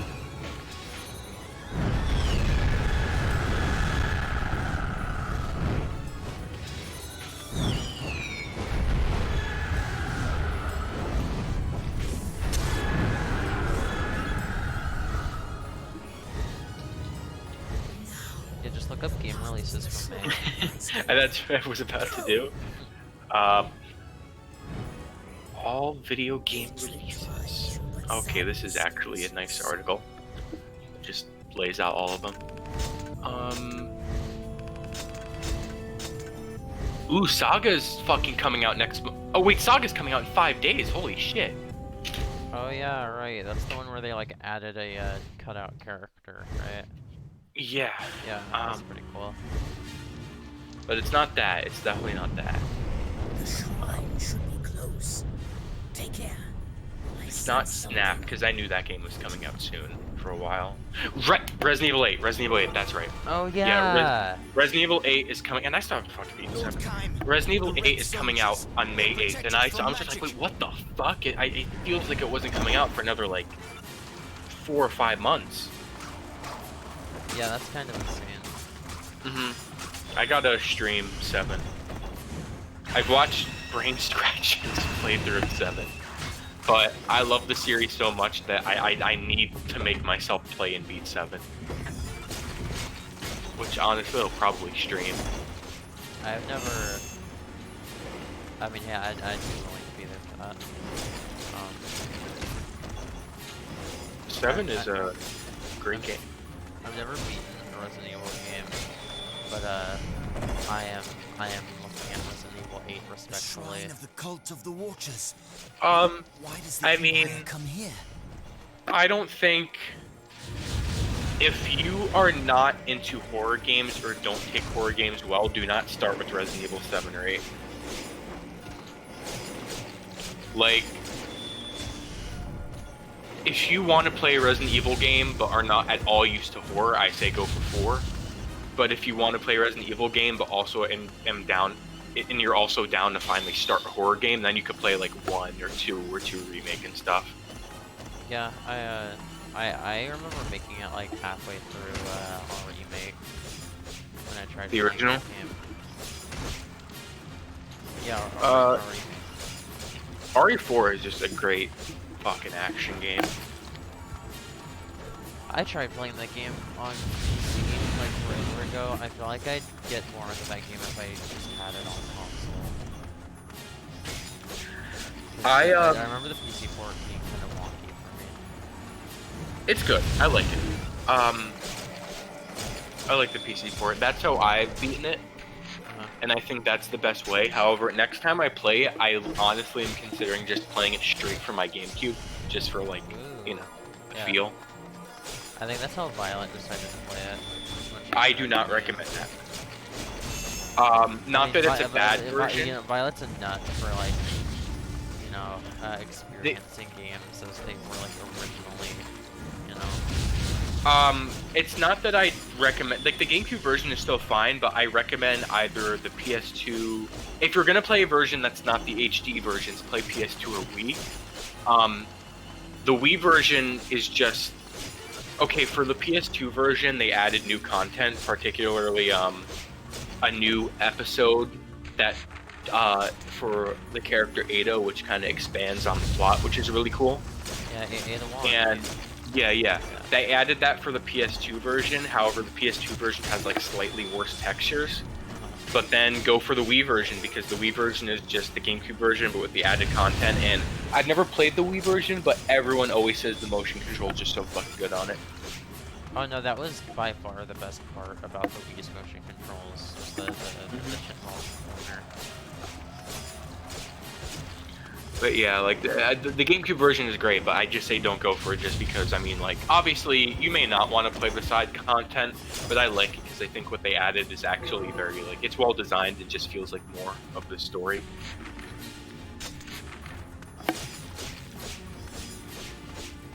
Yeah, I mean, I've tried, like, RE4 if I, like, gave it another shot, because I didn't make it very far at all. I don't think I even made it past the first, like, area. RE5 is also good, but play that game co-op. If RE4 is like a 9.5 for me, RE6 is an 8 if you're playing co-op. No, RE5 is an 8 if you're playing co-op, but if it's like a 6 if you're playing alone. And then RE6 feels like RE6 feels like the Final Fantasy 13 of Resident Evil. But I mean, here's the difference. People defend Final Fantasy 13. 6 is like not. I mean, I've only played. 6 has its fans. It does not. I mean, okay, like, I've only played the first hour of 6, and I'm gonna go back and play it soonish, but this time co-op. It was like, it was like Resident Evil, but like all the life sucked out of it. It was just like, it wasn't scary at all. It was just a fucking horror game. No, just an action game. Excuse me. Yeah. The most, I think the most I've ever heard about 6 is that it just kind of feels like a bad action movie. Have you ever played? I mean, like, starting with RE4, 5, and 6, RE all purposely try to feel like bad action movies, and 4 does it in a great way. Like, it feels very campy. 5 does it in a good way, and then 6 does it like it's just bad. Yeah. But have you ever played Left 4 Dead? Yeah. You know how that's a game, it's a zombie game, but it's not a horror game, because, you know, but it's like you're facing like hundreds of zombies with your friends and Yeah, stuff. it's just using the horror, like, aesthetic. And like what makes that game so good, you know, like I said, is being bombarded by the zombies, having friends and shit, good level design. RE6 is very mediocre level design, combined with Left 4 Dead's not being like scary at all, just being like, you know, having the horror aesthetic vaguely. I mean, RE5 isn't scary either. RE4, I'd say, RE4 is weird where it has scary parts that are a little scary, but nothing too crazy.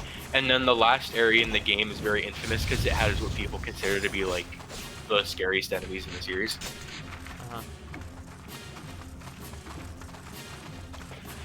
Do you know about them, the Regenerators? No.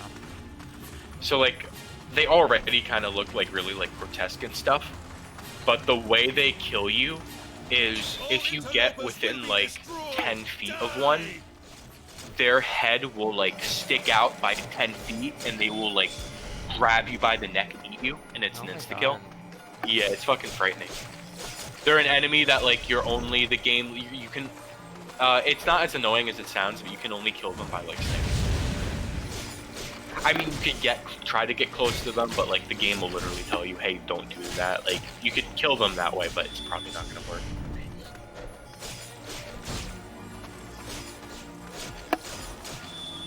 I think the moment where I stopped playing our remake was when I saw a Crimson Head for the first time. And Crimson Heads nope. are very, very scary for new players, but once you like replay the game a lot, you're not afraid of them anymore. Because I mean, like I said, they're essentially zombies that come back to life after 20 minutes. They're a lot scarier looking, and they're stronger and way faster. Yeah. But they're also like made of glass. They die very easily, and once they're dead, they don't come back.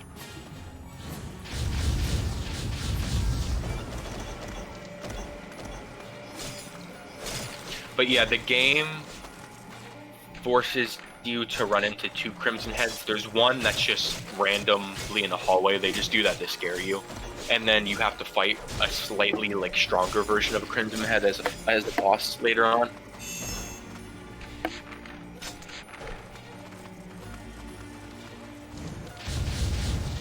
More Empire soldiers! Lord Kaim, be on guard!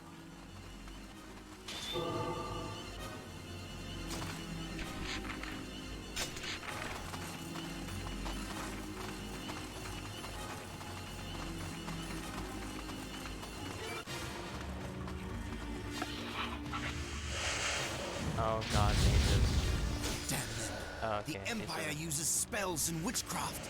I remember when I was playing this game on normal, this mission was a bitch. Because everything is a lot stronger and takes a lot longer to kill, so I just had a million of these guys sniping me from off camera.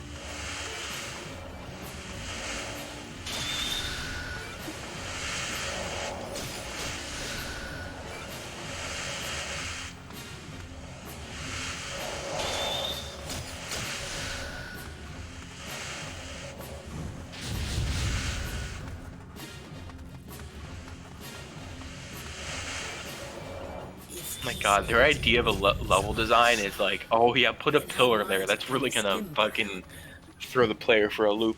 Yeah, look, this one was behind a rock from where I was standing. I might not have found it.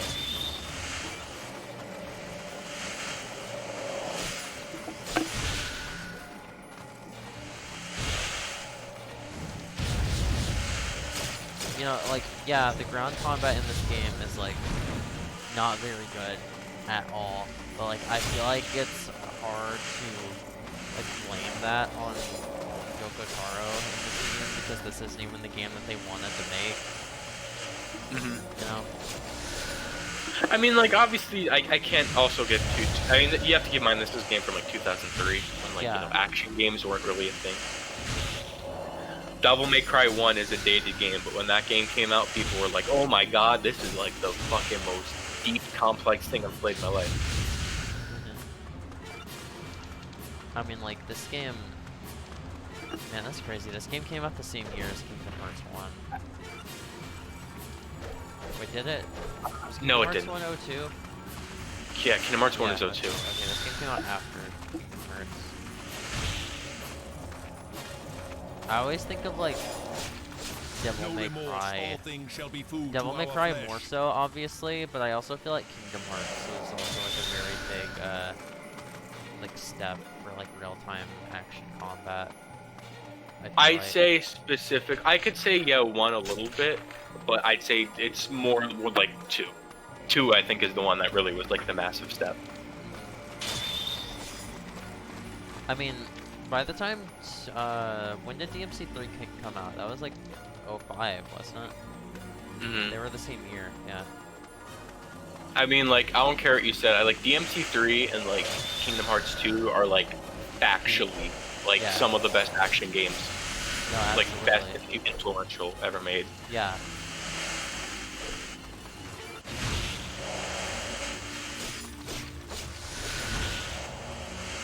Yeah, you can imagine how this would be a bitch on normal.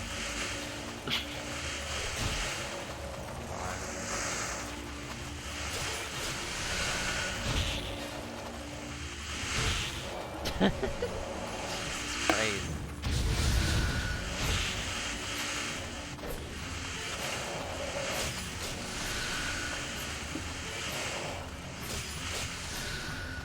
I didn't know. This guy seems very annoying. Yeah. Speaking of Kingdom Hearts 1, I didn't know that Dragon Maleficent was susceptible to stop until a couple of days ago. I don't think I knew that either, though. I mean, I'm also not like a huge like KH1. Like, I haven't played it nearly as much as you. I've only beaten KH1 twice. Charles, you're the person who says that they like Kingdom Hearts 1 more than 3. Yeah. I just assumed that you had played it more with an opinion. I have like played that. KH1 more than 3. I've only beaten 3 once. Yeah, but also 3 3 still came out like semi-recently. I mean, like, The enemy is roused. yeah, but I mean, like, 1, I mean, it's just, I've said this before, I mean, part of it is nostalgia, but I think, like, the combat in 3 is better. And, like, the core, like, level design, but I think the overall experience of 1, I like more. I'm not gonna say, like, you're wrong if you, like, prefer 3 to 1, I mean, No, like, of just go course. ahead. Yeah, you know.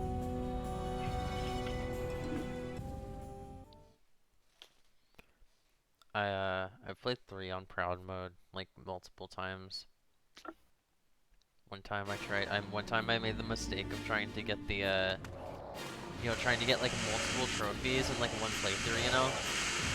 And I was trying to get the no equipment change trophy on the same playthrough as the no continues trophy. And it was fucking awful. So, the elves were taken elsewhere. I mean, I just, like I said, I don't replay games a lot, so. How should I know what Like I said, I've beaten KH1 and KH2 twice each, and me playing through a game twice is like, that means a lot. Like, I really have to love a game to play it twice. Like, I'm not judging people because I know you do this, but like, I do not understand how people could just be like, alright, I'm gonna play this game for like the 5th time this year. I mean, yeah, I play Kingdom Hearts 2 like every year. Like, even that It's for my me, it's favorite like, game, like ever. like maybe occasionally, like I could sit down and be like, oh, I'll play this for like an hour. But I mean, you know, a whole playthrough like that. Please help us. The Empire has taken our village. And where are you from? From the fairy valley that lies yonder. Please.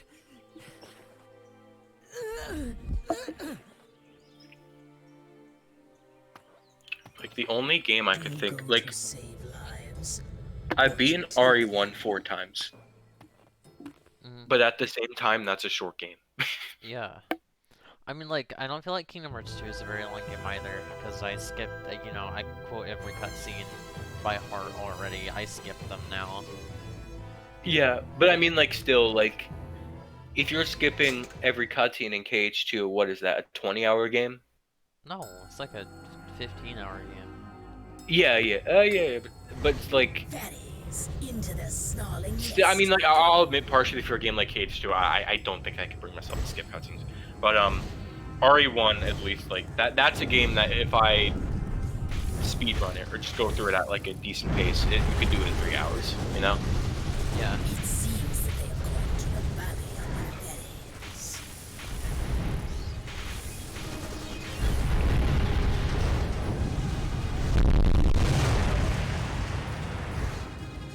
I can't really think of a lot of other games I've beaten. I've beaten Xenoblade twice, almost 3 times. I guess that's pretty big. I mean, yeah, that game is like, I'm kind of impressed that I beat the game more than once, even with the excuse of, Definitive Edition. Yeah, because on the Wii, I made it to, like, the 3rd to last boss fight, and then I got stuck and looked up a Let's Play. And then 3DS, I beat it on 3DS and did a decent amount of the side content, and then... Yeah, That's yeah. You're also That was the only, first time.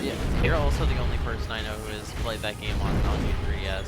That is the first time I ever beat Xenoblade. Actually, Because no. like I said, I've never technically beaten it. Yeah. And then Sorry, that's not true. Dylan. The first time Dylan tried playing that game was the new 3DS. I was so excited when it came to 3DS. But Definitive Edition, I almost 100%ed that game. Like the only stuff I didn't do is the stuff that you're not meant to do till post game. Yeah. Like I'm actually starting to get to but when I stopped, I started to finally get to a point in that game where I had to like look for side quests. Which is impressive in that game because they throw a million at you all the time. Mm-hmm. Like I remember my basic like routine for that game both times I played it was, okay, I got to a new area, time to pick up every side quest I can find and then just take an hour to do it and not do plot shit. That's a game where I very much, I mean, I can understand people that don't think this, but I get distracted by side content in that game very easily. Yeah. I've had times where I have to like force myself to like, okay, let's get back into the plot. But I mean, yeah, like you said, I can also understand people who like actual cutscene. Oh, it's him! Sephiroth. Sephiroth. This is Sephiroth if he did not look like Sephiroth and also like the little boys. Oh, this is the pedophile? Yeah. I don't think this is... So this is a dude that's like ready to kill himself because he murdered a bunch of people, but like... No, he doesn't remotely feel bad about being a pedophile. No, Charles, you don't understand. This isn't explicitly stated in this cutscene, but do you want to know what he was doing while all of his friends here got slaughtered? What, having sex with his stepmom? He was being a pedophile. Oh, fucking, that's awesome.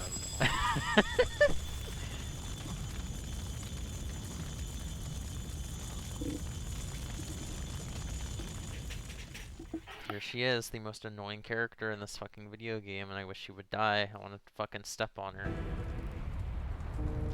What evil have I done? My brothers butchered, our home put to flame. And where was I? What's this? What's this? You betrayed your brothers? You're sorry. It sounds like the character that would say like, fucky wucky. You made a little fucky wucky. That fucking laugh, Jesus Christ. Yuck! What a painful sight! Look in She sounds like fucking Rarity. What was the last thing they Who? saw? No, I cannot. It'd be better if you didn't know. Think of it. Makes you I'm gonna sick. type. You What is are that from? pathetic. Do it before. It's, Oh, okay. I typed in Rarity and I see a My Little Pony, not My Hero, My Little Pony character. Yeah, there you go. On, finish it off. Kill you yourself, little go on. human. You're scared?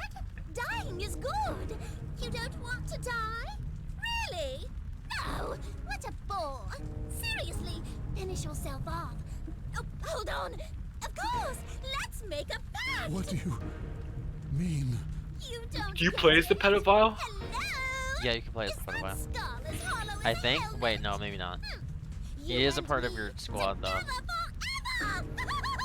Loser! But seriously, let's do it. A pact. Please.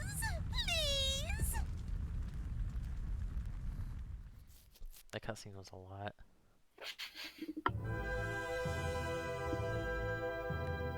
Time goes to the village not to save lives, but to take them. You know, it's like the worst voice acting I ever heard that like really took me out of it. Fucking Tales of Berseria. I love that game, and the voice acting is actually really good in that game for the most part. But at one point, you find it's like really sad. You find this girl who this little girl. She watched her mother die, and then she was like turned into like a half demon. Like her face is all like deformed. Yeah. And like it's really sad, and then she has the most annoying raspy voice you will ever hear in her life, and it took me out of it. Like, fortunately, she isn't in the story for long, but there's one point where, like, she's starting to feel better after, like, all the shit, and then she sees herself in the mirror and starts crying again, and I didn't even feel bad. My mind thought was, can she shut the fuck up? Oh my god. It was, like, that awful. That's It was that awful. I'm like, oh my god. I love that Sylvia was probably trying to convince you to play a Tales of game you haven't played yet, and I was just like, no. Like, No, she wanted me to play Tales of the Abyss. She definitely wanted me to play. Like, I can 100% confirm she wanted me to play Tales of the Abyss. Which I beat already, obviously. Then why would you play it again? It's her favorite game ever. Oh, okay. Yeah. That makes sense. You haven't realized that by now? Yes, I have. I'm gonna start Tales of Graces soonish. I plan on starting Tales of Graces probably in like 3 months. I'm trying not to play any JRPGs that have a very anime aesthetic to them, because I've said this before, but I'm very looking forward to this one Trails game being translated finally in English. And no one knows when it's gonna drop. It sounds like it could drop anywhere from like next week to like in 2 months. Yeah. Because it's just testing it, and it has very similar character tropes and type things to the Tales series, and I do not want to risk burnout because I've been waiting for this game for so long. Yeah. That reminds me, I've been playing Final Fantasy V recently.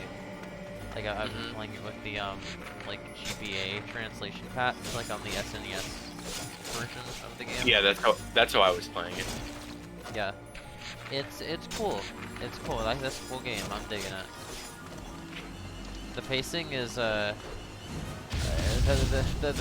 pacing is about as neck breaking as it is in Final Fantasy IV so far. It feels like, but I mean, like, I don't know. That's fine. Like, you know, at least it always feels like I'm getting shit done. Yeah, because it's like a longer game than FF4. I know. Yeah. But no, yeah, Final Fantasy IV is insanely short. You can beat that game in like 20 hours. 4? Yeah. Okay. By the time I got to that dungeon, I was 11 hours in. Alright, that makes sense. But then I didn't beat the game until hour 17 because there was such a huge difficulty spike, they just made me grind for hours and hours. Maybe I remember... The flames of hell. I remember, they just say shit like that sometimes in this game. I remember, yeah, taking like a ridiculously long grinding session at some point in that game. I think... And I was playing the PSP... Oh, wait, you were playing the PSP version too, weren't you? Yeah. Yeah, so you just turn on auto battle. I think FF6 and Chrono Trigger are like the 2 oldest JRPGs that feel barely dated in any way, in my opinion. I still need to play Chrono Trigger. I've heard the PC version has gotten better. Yeah. I was gonna say, I could understand some people that think like FF6 could be dated in some parts. Like there are some occasions where you're gonna have to grind.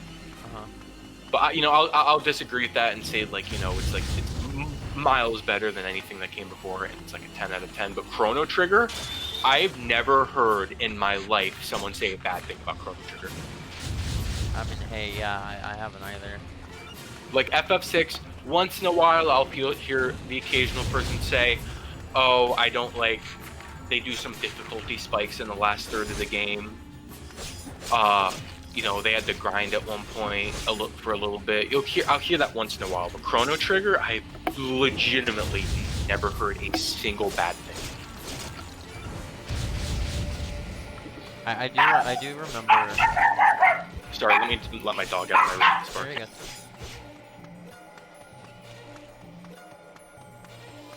Yo, Violet, yeah, we gaming. What you're seeing now is basically what I've been doing for the past 2 fucking hours. You were saying? We're gamers. We're gamers in here, right, What? bro? What were you saying? Violet's in the chat. Yes, we're gamers. Yeah. I was gonna say that there was one point in Final Fantasy VI where like a boss got like a lot harder than I thought it would, and I really did not feel like grinding, so I just used the invisibility instant death glitch that's in the SNES version of that game. Yeah, the two things, like, FF6, like, that's a game I consider a 10 out of 10, but if there are two things that I personally, like, can understand the flaw for, so you remember in, like, World of Ruin, where you get all your party members back? Yeah. You kind of, if you play, it's possible to obviously get everyone in any order you want, but because of difficulty spikes, difficulty-wise, there's a very clear-cut way to get everyone, if that makes sense. Like, Locke is my favorite character in that game.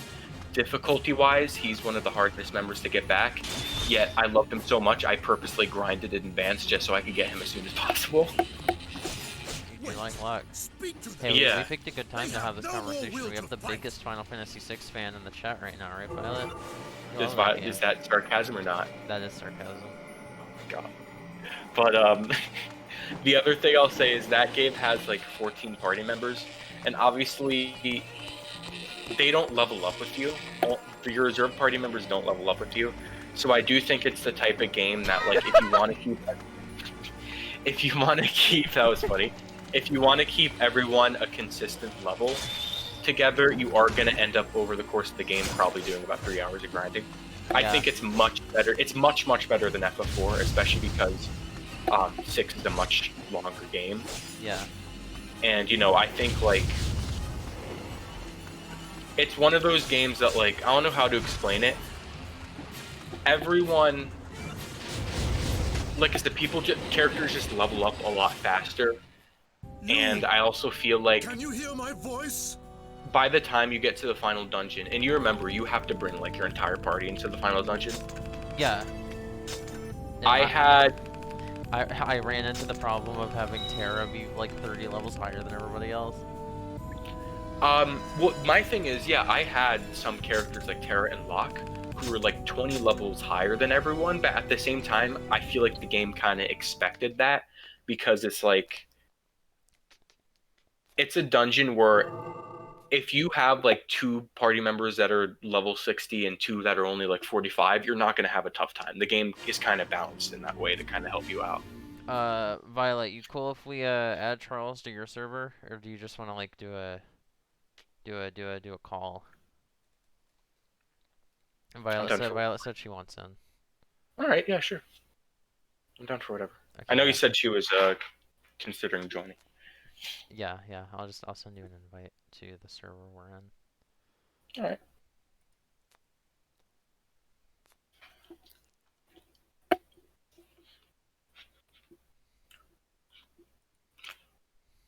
All right, just joined. Yeah, we can meet up in gaming.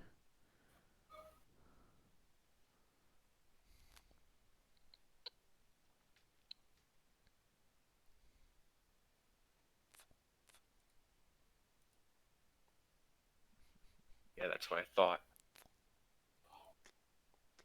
I tried to escape. Escape game. Violet is the only person I know who is like, yeah, I fucking love Final Fantasy 14. Don't like any of the other ones though. What's Final Fantasy? I don't know what Final Fantasy is. Sorry about that.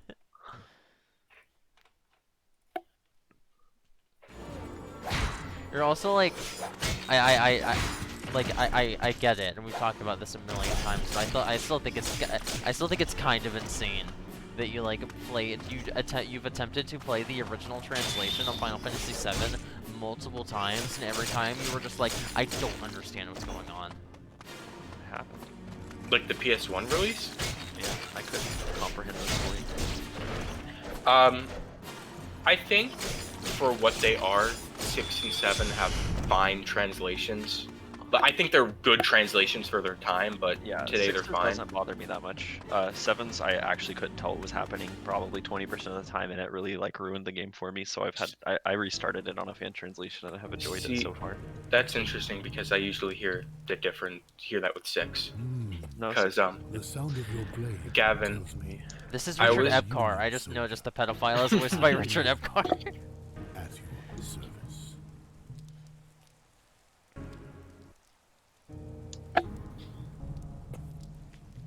Yes, my eyes are blind.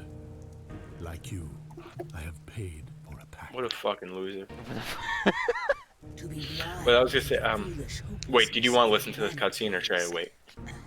No, you're fine. Okay, I was rewatching the scene in FF6, which is like one of my favorite scenes ever in any game, which is like Celeste's like suicide attempt. And as a kid, you know, I very clearly understood what was happening. She was attempting to kill herself. But I never really paid attention to what the game says. But near the cliff, there's a letter from Sid.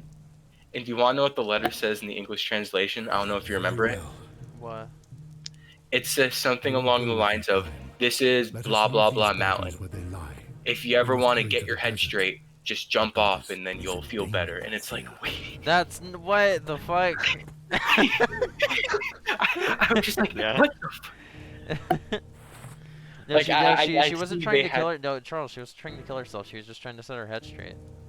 Like, obviously that was like fucking being like, hey, we can't have like suicide references in this Nintendo game. I think I was like, what the fuck?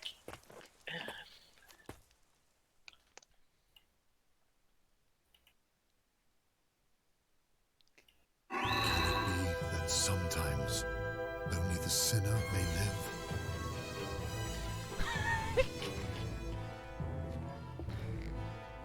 Leonard. It's really funny hearing Leonard say all this shit like, it is said that everyone deserves forgiveness, and sin, something, whatever. When, like, you hear that and you're like, oh man, he must have done some, like, real bad shit, but, like, it must have been cool bad shit, right? But, like, no, he's just a pedophile. Yeah, I was reading about him on the wiki, and it's like, yeah, they try to like write him like a character, but he is just a pedophile. He's just a pedophile. His opener is literally, I can't believe my brothers got slaughtered and our house got burned down while I was out being a pedophile.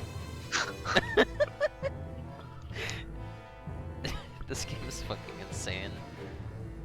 I wish he could have been like Otacon and have been having sex with his step. Alright, I have to. Which is still the best plot point in any game ever. When Otacon fucks his stepmom while his dad is drowning in the pool outside while his sister watches. Yes, to protect me.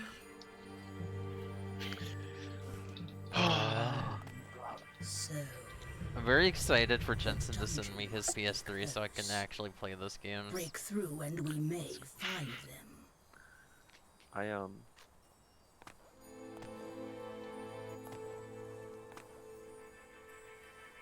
Nate came over tonight for a little bit. We talked about cardboard for an hour. Please, Kaim. You must save Inuart and You've been talking about cardboard a lot recently. That's all I'm thinking about. There's a message waiting for you in the Telegram chat too. God fucking damn it. Is it I saw this video, I saw this Yu-Gi-Oh video, I lost brain cells. No, it's just confusion about the way that Yu-Gi-Oh is sold. How it's sold? Yeah, just the sets are like interesting. Oh my god. I did not realize there were only like 60 to 100 cards in a set. Yeah. You want to hear the... Sorry to cut you guys off, but Gabby, you want to hear some shit? Yeah, what's up? I was looking on the wiki for Huey Emmerich, and I want to see exactly how they like worded it for him drowning in the swimming pool. I forgot one very key element about his death. So, he didn't drown in the pool accidentally. He committed suicide because he found out his son was fucking his wife. Oh, Jesus Christ. I forgot about that part. To be fair, it's what Huey and Rick deserves. God, I really need to play MGS5 just because I hear he is such a piece of shit in that game, and I just love the memes with him. Absolutely terrible. Hey Violet, you wanna make your ears die? Not the fucking it's boosted. Oh no, it didn't. It wasn't nearly as bad that time. That's fucked up. But yeah, I don't know if you know Violet, but like, I love Metal Gear Solid 1 through 4, except I've just never bothered to play Peace Walker 5, and I don't know why. I probably could. And I feel so. Yeah, I haven't played Peace Walker. I also really love 1 through 4 so much. I have also not played Peace Walker and played about 10 hours of it. Yeah, you like, really don't like 5, right? I can't tell badly structured. I can't allow myself to play 5 until I beat Peace Walker, just because I know how like the story like closely ties into it.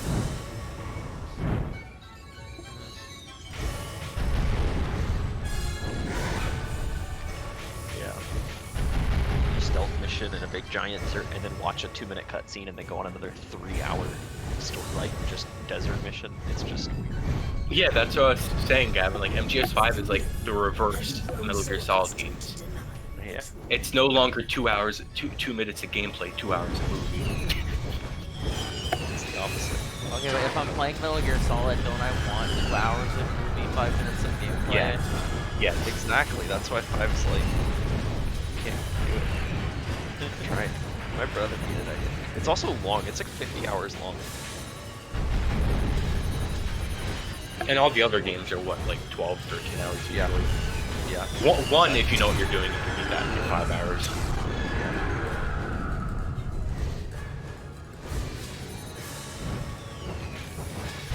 Yeah, I was never super interested in like the past story of Metal Gear. Like, I think it's cool, but like 3 I like way more. I mean, I like for its individual story, but I don't really care about it in the grand scheme of Metal Gear that much. I agree. Like 3 is the only part of the backstory I really care about. Right. So 5 to me was just kind of like, okay, I don't really care about any of this. The only reason I'd want to play 5 is just because of like the memes and like seeing more of like Miller. I mean, it's a fun game to play. It just gets boring. It gets old way before you're done with the game. So. But yeah, my favorite thing about Metal Gear, my favorite character, especially in 2, is Raiden. Yes. And I don't care how insane people think I am. Raiden slaps. I've never understood the people who are like Metal Gear Solid 2 sucks because Raiden. I don't understand the people that say MGS2 is bad, but even 3 is my favorite character. I understand the people that hate Raiden. You two can hold the fort down for a bit. I got to take a whiz. All right. Yeah, it's just like, because he's like so fucking whiny. But that's what I love about him. But I mean, people don't like him because he's not like an action hero, but I just think having a character in the middle of that absurd game, and like he's like the only character in the entire series who actually questions what the fuck is going on around him. Like all the other characters are like, oh, I guess this is happening, but he's just like, what the fuck?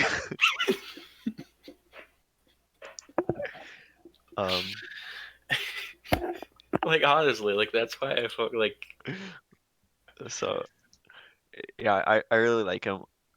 2 itself, playing 2 frustrates me at times, but see, 2 is one of my favorite games ever. Like I love the first 4, but 2 is my favorite. So like, what about 2? My biggest issue was basically I was just playing it wrong somehow or something. But every time I would enter a room, I would try and be sneaky, and then I would have to take a guard out at some point, and then they would get a radio call, and then it would go into like alert mode, and then I would die.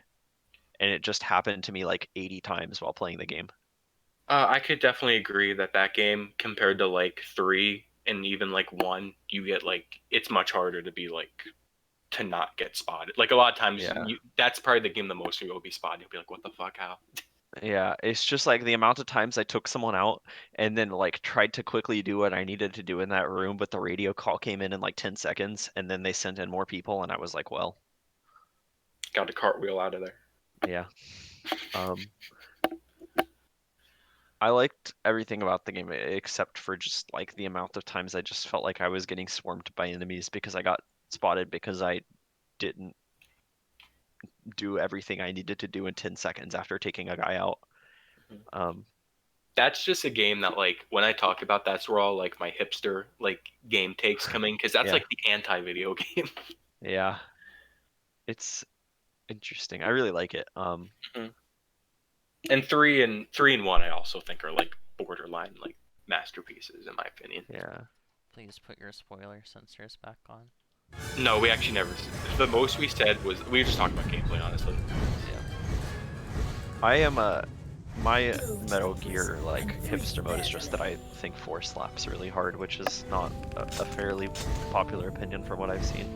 I know like most people think 4 is good, just not as good. I don't like. The thing with 4 is like. Isn't there it's like a almost very like loud minority of Metal Gear fans that think 4 is just kind of like bad? No one thinks I've it's. seen it. No, I from me, I don't think many people think it's bad. They just don't. They just think it's like good, you know.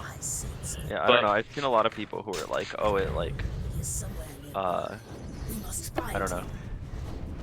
My take on 4, because I think like 1, 2, and 3 are all 9s or 10s, while like 4 is maybe an 8 out of 10. My thing with 4 is like, it's almost, and I hate to say this, but it's almost too much of a movie. There's very little gameplay, but what is there I really like. Though I think some of the bosses, it probably has the most annoying bosses in the series, in my opinion. And also, I hated this section playing it, but as soon as I was done, I was like, I like this, and it was the Europe stuff. Yeah, it's been a while, so I don't really remember, but I remember. Yeah, I feel the exact same way, where it's like you don't get to play the game much, but when you do, it slaps. Like I feel like there are certain points in that game where they just nail, like they have like peak stealth design. Yeah. And then God, the bosses, like the one, the camo octopus lady, that who just hides, and you just have to like run around the plank, spot the difference in the rooms, trying to find her. Yeah. I like the doll one. She's like technically the final. Actually, wait. I'll say this in the word that Gavin will consider spoilers. She's the last boss before like the final boss. Right. Yeah.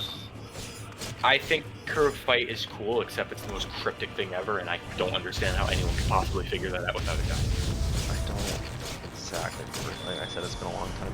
I don't remember how to beat her either, but I just remember it just. I was like, what the fuck? And when I looked it up, I was like, how is any human being supposed to figure this out? Yeah, I remember bosses in general in that entire series when I played through those games. Just like a lot of them making me just go, what the fuck am I supposed to do here? I think they're very creative, and like once you know what you're doing, they're very fun. Yeah. Like I think especially maybe in like 3. Yeah, 3. But, yeah. I agree. I remember playing 1 and getting to what's her name, the sniper wolf. Sniper wolf. Yeah. And just actually taking 15,000 years doing it because I could not aim the fucking crosshair because I didn't have any dice to him. Same, actually. Same. I know, like, the only reason, and I feel like this is the same with anyone, the only reason people know how to beat Psycho Mantis is because it's just, like, common knowledge. Yeah. Even if you're not a Metal Gear fan to put, like, the port and control of it too. But, like, if you didn't know what to do, like, that's like the most cryptic thing ever. Yeah, absolutely. Just taking control of your PlayStation 1, so obviously that means you have to switch ports. My favorite thing is if you play that game on the PS3 like I originally did, you have to go into the PS3 settings, change it to I control also had to do that. It's really funny.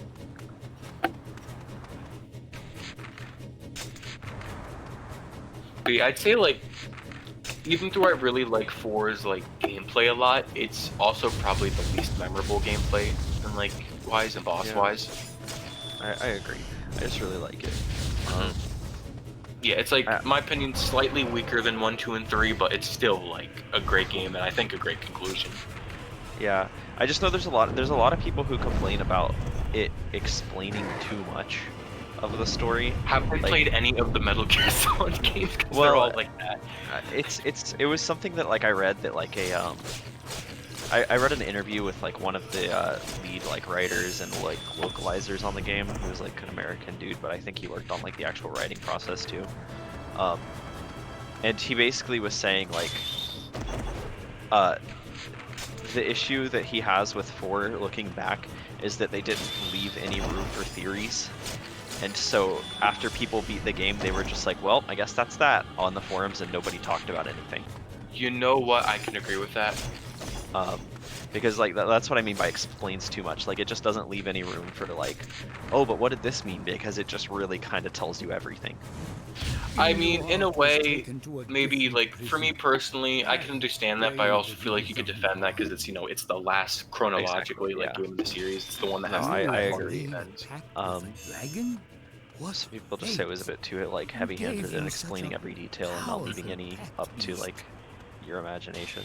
If you're gonna leave stuff up to the viewer's imagination, it has to be on purpose. You know, it has to, like, that has to be the point, or else, like, you know.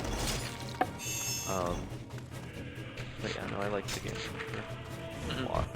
But also, like I said, it's just been ages, so I can never remember my exact opinions on any of them because I played them when I was 14 and haven't touched them since, basically. I played all of them when I was like 15 or 16, but since then I've gone back to like 2 and 3. So those games I could quote. 2 and 3 I could quote so much. Yeah, I need to get back on my Metal Gear streams once this semester stops murdering me. Same. I streamed like a few hours the first game and then was like, okay, I'll be back later this week, and then I never did another stream. Which was unfortunate because I had like a bunch of friends watching. It was nice interaction. We were vibing out, and then I just was like, "What's Metal Gear? I've never heard of it." I remember, wasn't Carter watching that game for the first time? Yeah, and they were like, "I have no idea what's happening," and I'm like, "Yeah." Yeah, like I won't lie. If you're not paying attention 100%, and even then, like understanding the story just takes a while. Yeah. I mean, I mean, they all just really throw you in there, but one really just throws you in there, and it's just like, please help me. You're gotta infiltrate this place to talk to this guy, and here's like a bunch of just words that you do not understand. Honestly, as much as Evil 2 is my favorite, I think it could like kind of be worse like that, because like there's a 50-minute codec call where they explain a bunch of plot important philosophical stuff, and a good 10 minutes of that is dedicated to them talking about memes. They actually say the word memes, Gavin. Oh. Yeah. That's like the one thing I know about too, is they say memes. Yeah, there's lots of shit about memes, and everyone's like, Metal Gear Solid 2 predicted the future. I'll still say Metal Gear Solid 2 like is ahead of its time. So you are Kaim. I feel like the logic behind what you have to sacrifice to make a pact is kind of fucking weird. What is happening? Because Kaim gives up his voice, the pedophile gives up his eyesight, but this guy just gave up his hair. With mere He's bald now. That's it. Yes. I like wait, has Violet played The World Ends With You and or cares about The World Ends With You spoilers? I played it a long time ago and don't remember any of it. Do you care about like spoilers? Not really, no. Okay.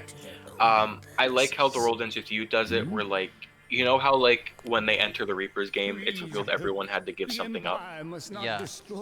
I like how they state the thing they have to give up is the thing that's like subconsciously most important to them. Yeah. So they don't get a choice. It's just what they care about most. It's gone now. Please. Even the Empire and you'll have ways like Neku where like what he gave up was his memories, so it's like you don't even fucking remember you gave something up. Cannot preach to this one. He cares only for settling old grudges. Yeah, you say you can't just go into the reverse game and be like, yeah, I give up the stick of gum I May have in the my gods pocket. bless us, their poor children. And there will be a sigil in my pocket where my stick of gum used to be. Fools, one and all. Would I lose? I would lose like Xbox soap. Xbox soap. My Bakugan shampoo. Every time I think of Xbox, that just quote from the Sea of Thieves video with Dalton is just forever Xbox soap. Just burned into my brain. Just Xbox soap. Xbox I still think deodorant. I want to meet someone that's used it. If only I had more strength, then I could protect Furry Eye. Ooh, this guy's gonna go full on bitch now. And make her my own. Stop it! Take her in my arms. Surrender her to no man, my betrothed. She shall love only me. Please stop. All mine. Furry Eye, all mine.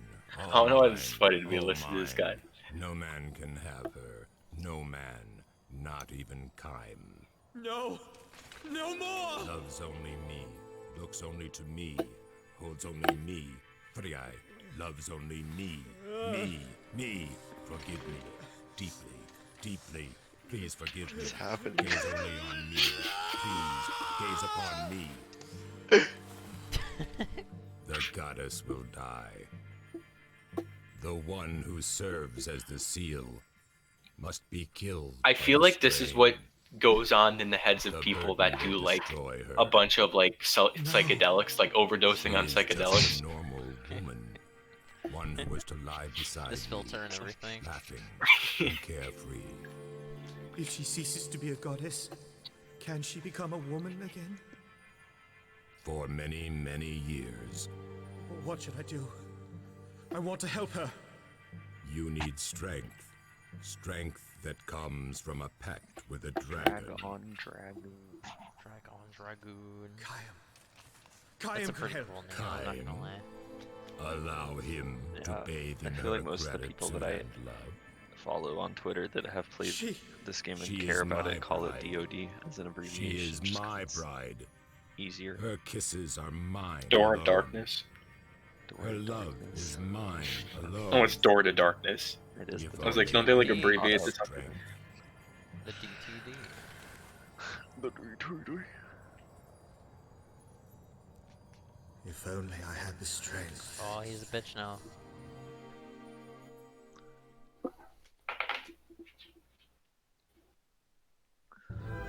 Charles, I told you this dude is basically just the cipher of Drakengard. What horrible thing has this man done? You know, other than being a bitch, nothing, I think. I think he is the most morally sound character in this game. The morally, other than the one that can't talk?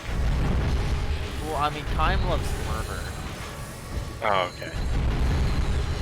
Like, they just make that abundantly clear. He will just, like, if you are the enemy, like, if he thinks you're the enemy even a little bit, he'll fucking slaughter you because it makes him fun. But, that dude, like, he's just kinda, he was just a fucking bard before all this shit happened. He's just vibing, you know? Yeah, he's just playing fucking Wonderwall in his heart. Wonderwall on his heart. Yoko Taro shirt is like cute. He's like, look, we got cute. It's the new enemy. They are trying to destroy a seal. I was telling Charles earlier in the stream about that one Yoshi P interview where he was like, yeah, Yoko Taro just wanted to put in a part in the raid where if anybody in the party got hit by a projectile, they would all die. Yeah.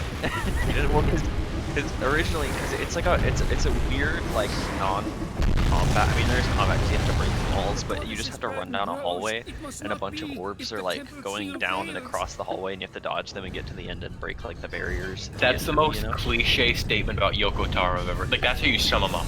Yeah. Like that. And, that sounds like Yoko Taro.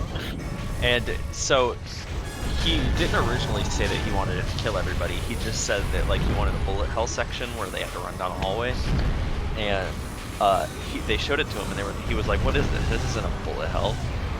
And they're like, "Well, because of like limitations of the engine and how players can move in this game, we can't really do anything more than this." And then he was like, "Oh, well, that's boring. Can you just make it so that everybody dies if someone gets hit?" And they were like, "No." I was watching I was watching an interview with Yoko Taro the other night, and there was a part in the interview where he said word for word, "I like to think of myself as the final boss of a JRPG." I just like that, like every time he's making a new game, he's just like, I'm hoping that I can make something even worse than what I've made before. Well, yeah, because he thinks that it is a he thinks that a game of his would be a huge failure, like in his eyes, if it just felt like a normal video game.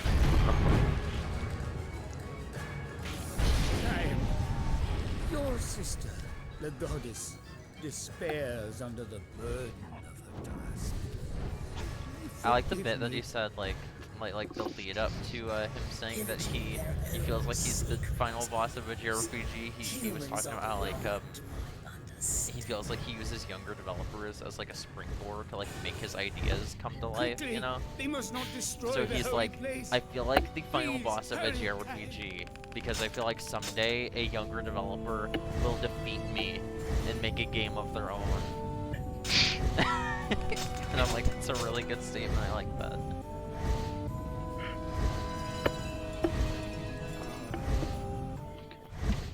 So Violet, that fucking like Ace Combat, I don't know if you knew this, but like that, you know that like Ace Combat like dragon level I was just doing?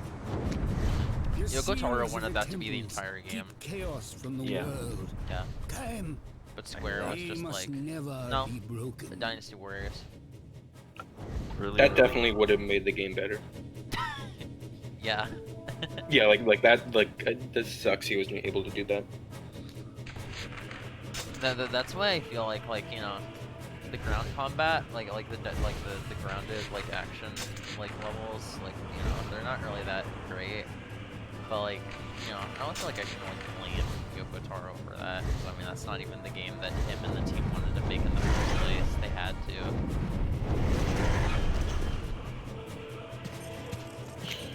I'm curious how much control or like how much he actually worked on it, the gameplay, the combat. Cause like, I don't know, cause I mean like, you know what's something I've never understood why people like give the combat in the original Nier so much shit. Cause I don't think it feels that bad. Like I think it's fine. I think it's boring. Yeah. You have It's three like- moves that you use for literally the entire game. Like it's fun at first, but it really starts to feel boring on repeat playthroughs.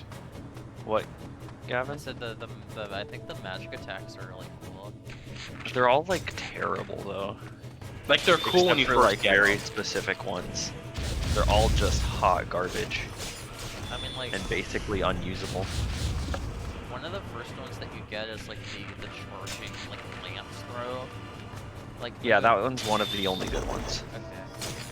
And I mean, there's another one you get like not too far off after that too, where it's like a magic fist that like pounds an enemy. Yeah, that's in front the of other you. good one. Oh. Okay. And you still won't use them as much as you think you will. Yeah. You pretty much use them when a boss is like, oh, here's a mechanic where you need to hit something specific. Okay, now I can aim at it with the lance. And then other than that, you pick a weapon type that you think you can beat the game as quickly as possible with, and you hit the same button over and over for 10 hours. I told Gavin I that just Violet. definitely feel like the combat in the first, like in the original Nier, from what I played, feels like, definitely feels like it's better than this, you know? Oh yeah, definitely. Yeah. But yeah, Violet, I told Gavin this, and I regret doing this, but I never got the last ending to Nier because they wanted you to get all the weapons, and I'm like, I do not, that sounds like hell. And I just looked up the endings online. It takes like It took me, I mean, if you go into it with like the knowledge that you need, there's one that you can kind of miss, sort of. If you make sure that you grab that one when you can, it probably adds 30 minutes to the game to collect all the weapons. I was at a point where I didn't. Very long. There were like 15 of them I didn't have. Yeah, but most of them you just get from like farming money, which you can do really fast if you know what to do, and just. God, if it was that easy, I'm gonna be pissed. I just remember seeing all the weapons and just being like. Yeah, no, it really doesn't take that long at all, from what I remember. I mean, I played it pretty recently, so. But yeah, it is definitely, it is a better idea to go into it with the mindset, oh, I need to collect all these weapons, and so every time you see a weapon for sale, you try to buy it. But also, it's kind of similar to Automata, where by the end of the game, you have a bunch of like materials, like items you can just sell and have infinite money, basically. And so you can just do that to buy all the ones you have to buy, and then there's like 3 that you have to do side quests for, and then that's it.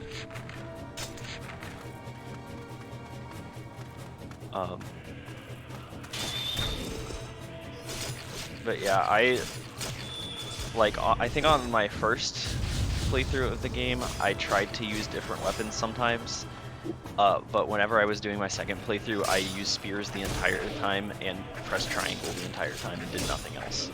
Yeah, pretty much. You have a dash forward spear attack, and it is infinitely better than almost any other move in the game, so you just use that to kill everything and then you win the game. Here too, it is only a matter of time before the temple falls.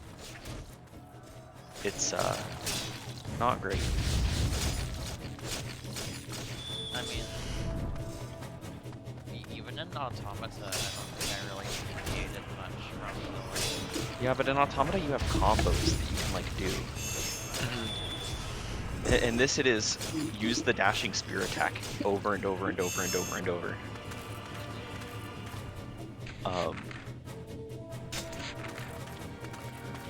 At least that's what it was for me. I'm sure people have different strategies, but you kind of just get to the point where you're like, okay, I know exactly what like the move I can do that does the most damage quickly is, and I'm just gonna do that over and over. I'm sure there are combo videos somewhere out there. I don't think so, because it's just like one combo. Every move has one combo, and you can't really deviate from it. Yeah. Every weapon. That's why I'm so happy they're like. Yeah, there's like combos in the new one. It's cool. Yeah, that's a really they could have just remastered that, but I appreciate it a lot. Because yeah, no, there aren't combos. Like every weapon type has a default combo and a heavy attack, and that's it. Yeah, I don't think anybody was really expecting them to like try as hard as they ended up trying. Yeah, for most of the like preview review things I've seen, people are saying it's definitely still not like Automata's combat, but it is a vast improvement. Yeah, I mean, that's fine. Yeah. I'm assuming there's going to be a new ending, because it feels like it needs an ending E of some sort, to me. Really? Yeah. I think that C and D feel the same as C and D in Automata, but then it doesn't have like a kind of more conclusive ending like E in Automata, so it just kind of ends and you're like, okay. Good game. Yeah, I kind of understand what you mean. I will also say ending D, saying this without spoilers, ending D fucks you up. Yeah, I think for me it was just like, I played, cause that's the thing too, is unlike Automata, where you can just get C and then immediately get D with chapter jump, you have to replay the entire like last hour of the game again. Oh, really? Yeah. Because there's not a save, there's no chapter jump, and you just have to go from the last save point again. And there's not a save point anywhere near the final boss of the game. Yeah, that's why if I went back to the game, I probably would not bother to get ending C, because obviously you could skip ending C. Yeah. So ending C, I got ending C, and then I was like, okay, time to play through this entire like fucking thing again to get like the last ending. I hope it's something really cool. And then like it was cool, but something just about having to replay the entire thing again just to get that was like kind of like to me. I was like, okay, that was kind of exactly what I was expecting it to be for the last hour, and nothing interesting happened. So the end. D is the canon one, right?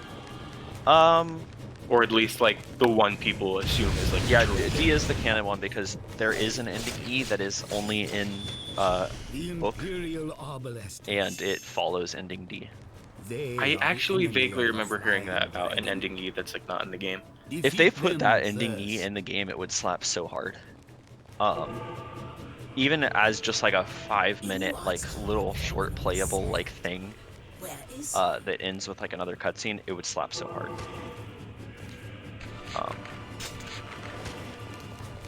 Because I think it's really good. But I'm definitely happy that even through, you know, I didn't technically beat Nier, I just watched the end on YouTube. I'm happy I experienced Nier before playing Automata. Me too. I mean, getting to like doing Emil's quests and Automata and getting to the room with the flowers, like that was the first time that I cried in Automata, and I cried for like 10 minutes. I didn't do that, but I know of that, and Yeah, yes, I know.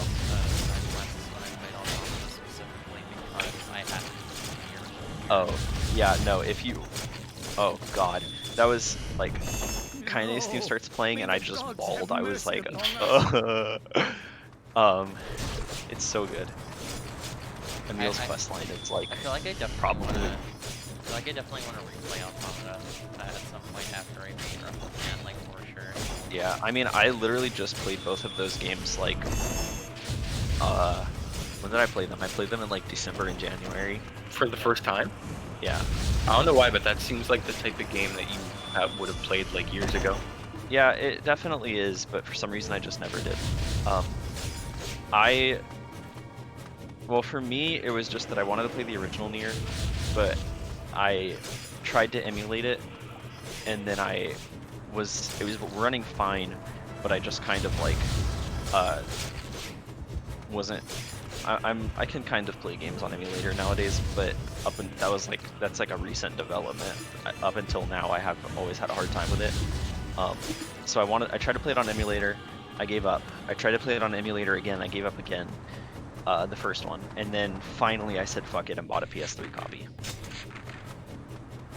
I mean, I always like, if I can, and it's not ridiculously expensive, I prefer to play the game, like, not emulated. Oh, me too. It's just that I have had no money until, well, I mean, I still don't have any money, but I just finally was like, okay, I'm gonna splurge on this. Not that it's, like, expensive, but I was just finally like, there's just so many games that I want to play that trying to choose one to spend money on when I have money is hard. Yeah, I get what you mean. But yeah, no, so I played Gestalt, and then literally as I was finishing Gestalt, I ordered Automata because I loved it so much.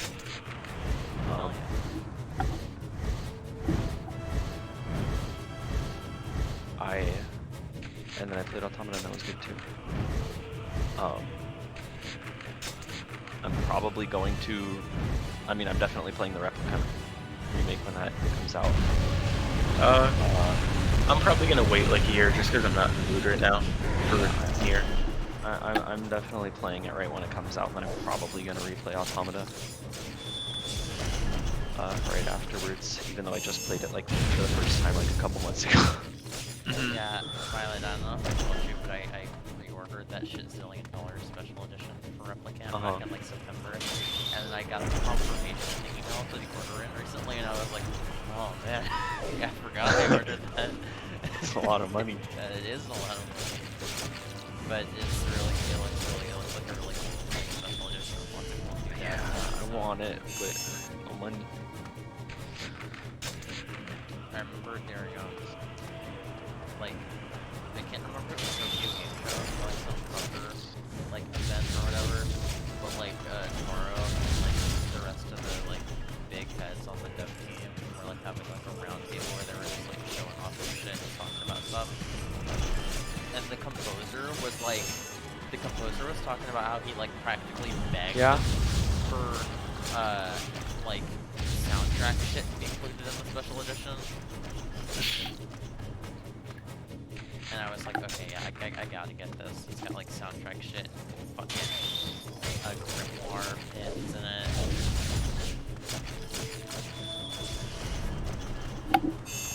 How much longer are you gonna play?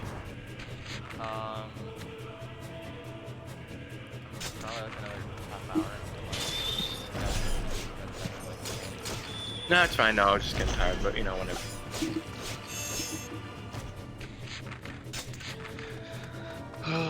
When I can recall, we're about to get to one of the actions.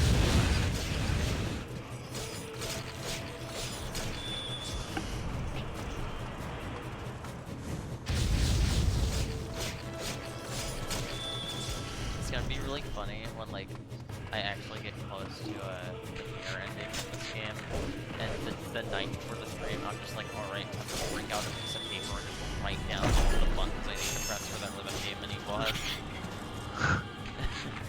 Yeah, I've watching videos of it on YouTube. It looks absurd. Like you actually just have to know like the pattern before it comes out. Yeah, no, absolutely. Or you will die.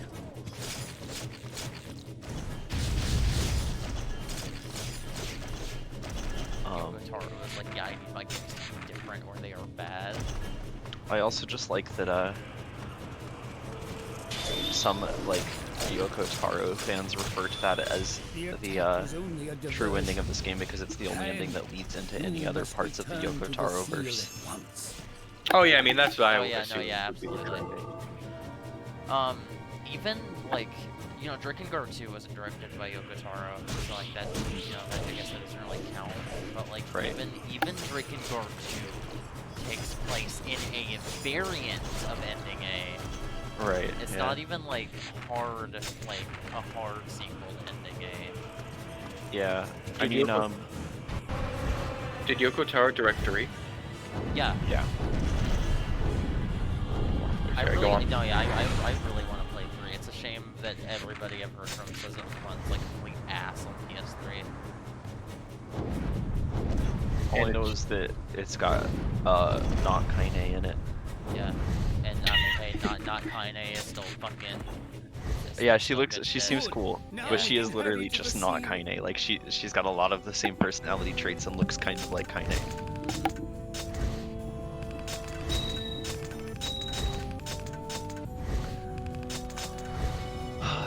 Yeah, this combat's definitely like not good, but I'm gonna be real, it doesn't look like that much worse than the original Nier. Really? It's pretty similar in that it's just like I just mean- a short like press the button 3 times combo and some magic that is just like you throw it forwards. I think the thing with this game is top-down view. I think what makes this game so much worse is like the level design. Yeah, and the fact absolutely. there is none. Yeah, and you don't have like a cool dash thing also. Also, there are sections of the original Nier that play top down like this, by the way. Oh, yeah, Gavin. So yes, literally. But I told Gavin this too. But like 2 years ago, or a year and a half ago, on campus, I watched my friend play Drakengard, and I was like, okay, this is like the most boring thing I've ever looked at in my life. I mean, absolutely, it's big, and they wanted Dynasty Warriors, and they gave them Dynasty Warriors. But also Dynasty Warriors, but bootleg. Yeah, it's even got that like old Dynasty Warriors thing where there's no dash button. You just have to walk long enough before you start running. Oh. Servants of the darkness, be They're just gone. skeletons. They're just Halloween skeletons. They got nice little clothes on. Yeah, I do like those.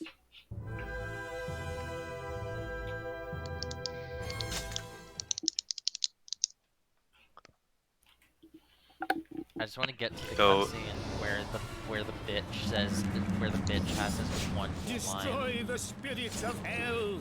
Destroy the spirits of hell. I like that. Also, I don't think anyone can deny, but like, the best opening to any game is Nier. Yeah. Like, specifically hearing Kaine, just there's no section is good, but like, specifically Kaine, just hearing. I never watched farther than fucking whatever she says, like twice, you little bitch or whatever. I never watched that opening further than that because I got told from literally everybody that asked spoilers to that. I watched it in They're full kind of the out of first context though.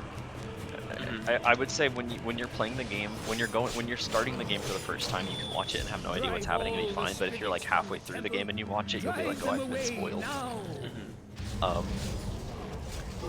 As someone who played Automata before that, I was like, alright, I don't want to take any chances. Yeah, it's sad that it seems as though it's fairly likely that Vice, you dumbass, won't be the intro for Replicant. They gotta. Yeah. Because it wasn't the intro for the Japanese version of the games originally. They added it to the American version to like increase the draw of like, look, lady cursing, swear words. And I mean, hey, no, that's good. That's good. Yeah.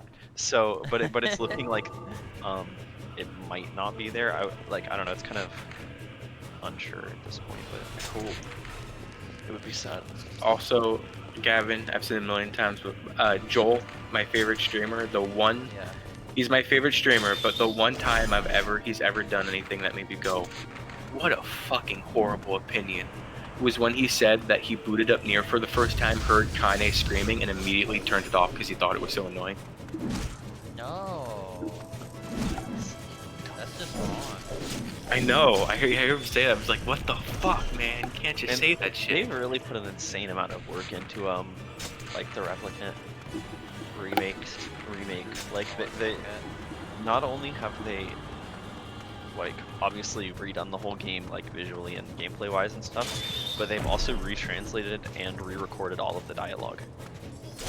Oh, nice. Even like the dialogue. Was that why some people were like almost like nervous that Laura Bailey wouldn't come back as Kaine? Yeah, because they've re-recorded all of the dialogue, every line. Yeah. I noticed like I was watching because they uploaded like a 7-minute video that was like the intro to Facade when you walk into Facade for the first time, and like listening to Kaine talk, I like was watching a comparison and like it's the same dialogue but it is re-recorded. Like the delivery is different, and it's a vast improvement, I would say. Like, not that there was anything wrong with the original like delivery lines, but it's way better. So, I'm really happy they got her back, just because I know she's one of those voice actors that is like too big for anime game. Yeah. And yeah, I couldn't imagine anybody else voicing Kaine. Yeah. But yeah, like there are some lines that they like have completely retranslated and changed. Like I noticed that at one point she because the another part of that video showed like the boss in the temple and like Kaine comes jumping in from the side after a certain point and she like yells some stuff when she jumps in, and they like completely changed her dialogue now for that scene because it was something weird before that didn't quite make sense, and they changed it to like better. I don't know if they I'm just impressed that they completely retranslated and re-recorded the entire game. Yeah. Also, I think it's going to be a different experience playing that game, playing Replicant, just because there's a way more clear divide, I would say, between the two sections of the game when you're playing as the kid, because the kid gets visibly way different compared to like the dad who puts on a mask and that's it. Yeah. You know what? Also, he gets a new voice actor. I heard about that. You want to hear voice actor for the first and second halves of the game. You want to hear something that I like hate but understand? Is how like Yoko Taro doesn't have a name for the main character of Nier yet, and he got mad when like in Nier's release they just called him Nier. He was like his name is not his name. But to me, his name is Nier. Yeah, I mean, nothing you could when they everybody his name is Nier. To everybody like, other than him, his name is Nier. Like when they give me when I go name him again, I'm gonna name him Nier. It is funny, like literally, like the wiki still says that that's like his name, but Yoko Taro has refuted it.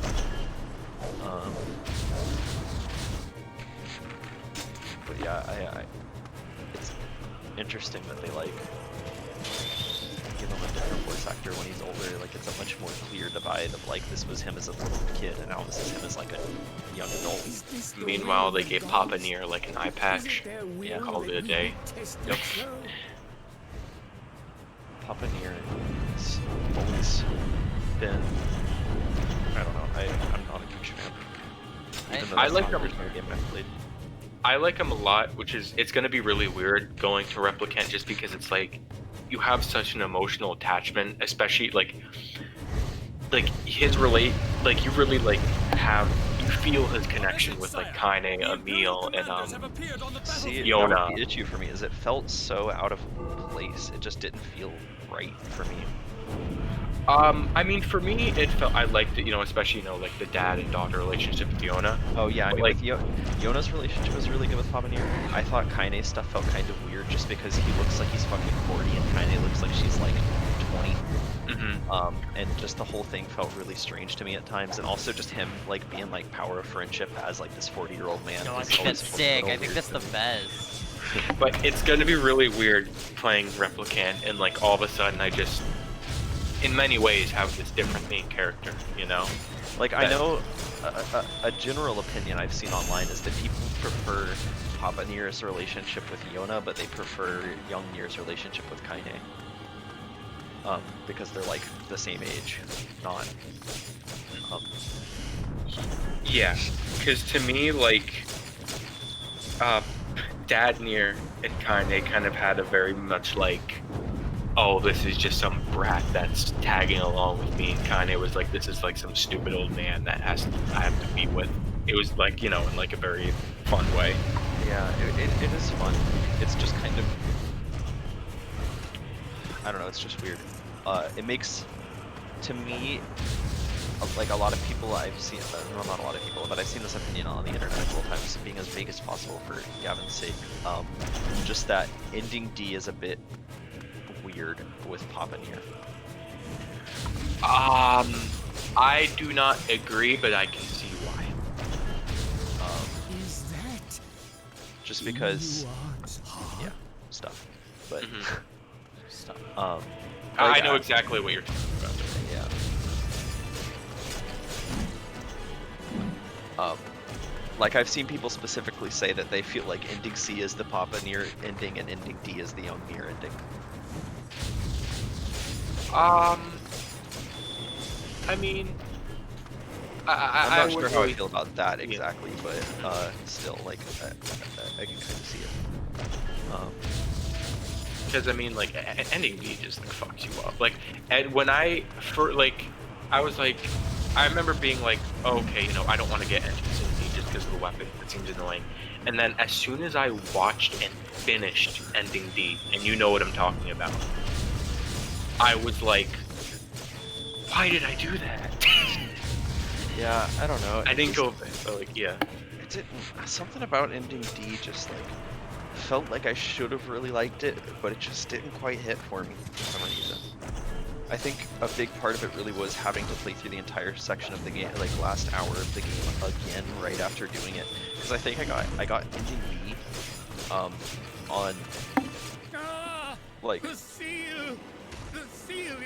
like I got ending D one night, and then the next day I played through the entire second half of the game again to get ending C, and then immediately played through the last hour again to get ending D. So I had played so much of that game over the course of like 2 days. And it just got to the point where I was like really hopeful that it was going to be some really intense, like crazy shit, and it is, but it just wasn't as like, yeah, there wasn't as much of a twist as I was hoping for, I guess is what I'm saying. It was kind of like, okay, that's kind of what I expected to happen. After getting C, I kind of knew what D was going to be. Yeah, because C and D very much like pair together. Right. I knew what D was going to be, and then it was that and nothing more. So I was kind of like, oh, okay, well, that was nice, but I called it, Something I'll say about Nier Automata in general, and like, okay, I did not feel a ton of emotion towards the story in Automata, other than like a few sections early on, but towards the end, not really. But at the same time, I'll still acknowledge it's like a fucking amazing ending and all that stuff. It was just for some reason something like, I don't know, it didn't get me that emotional. See, it was kind of the opposite for me. Although I do think I prefer like Gestalt story still. Maybe not prefer the story, but it feels. Does the burden I do. now that I prefer Nier's Gestalt story. I think I do too. But I definitely got hit by the emotional moments more in Automata. even though I prefer. got super emotional at the ending of Automata. Yeah, like, no, for sure. Automata. I mean, yeah, the entire.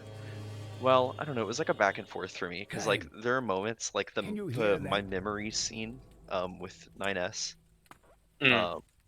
like that shit got me going, and then like the actual ending. I adore ending D of Automata. I think it's my favorite part of the game. Tell me, do you plan But to seek out other than that, this the ending was kind of voice? like, yeah. If we ignore it, But then It when made I me did get happy. emotional, when I did get emotional, that grave. like with those moments, I got really emotional. So The final ending definitely made me happy. yeah, E slaps. It's really good. I loved E. Do you know But Also- no moment this like voice got me more beckons? than D. D was like the moment that just really was like, oof. I don't remember how they specifically tell you, but did you choose the selfish option at the end, or did you like give up your save data? Oh, I chose the selfish option. I was like, I don't want to fucking. What? I didn't. No, I was like, I want my save data. I'm gonna You like deleted your save data? I did. No, I wanted the didn't. I was 100% like, the game, yeah. and I was like, I refused to do this all over again. Yeah, you know one thing, because I remember, because I haven't gone back to Automata yet, but I wanted to, because like the one thing about Automata that blew my mind is like in Nier, this, at least in my opinion, the side quests in Nier are your very generic Japanese side JRPG side quests. You know, nothing special. It's like go kill wolf for me. Every one of Automata's side quests had these fantastic little stories with them that made me want to keep doing more. Yeah, no, the side quests on Automata are amazing compared to the first Nier. The first Niers are like, can you bring me 10 fish? And it's like, okay. And then you bring him the fish, and he's like, thanks, I'm going to use these to make a nice stew for my wife. And that's the end of the quest, and you're like, okay. Like, I think Automata story-wise probably has the best side quest in any game ever.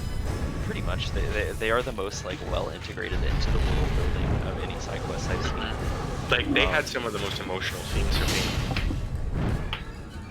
Yo, we're fighting the fucking Phantom for the Scythe right now. Right, that's just kind of sick. Yeah. But yeah, I definitely intend to go back to Automata at some point, and I wanted to 100% it, and that's why I didn't want to give up my save file. I just couldn't say no, like after all that shit, you know? I was like, oh, they're gonna let me keep it? Alright, I'm keeping it.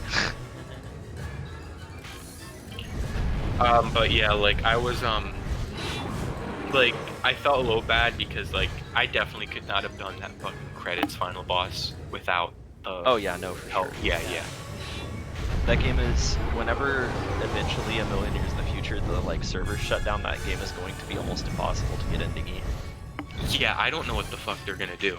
I just assume they will just release a patch or something that is like, Yeah.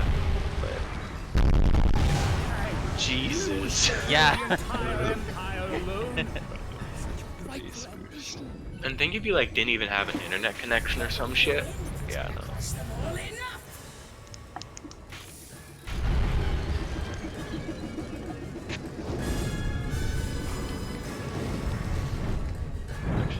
I really like how they like try it through Pickles Dragon's dialogue. Like Kaim just doesn't really give a shit about anything other than fucking killing things.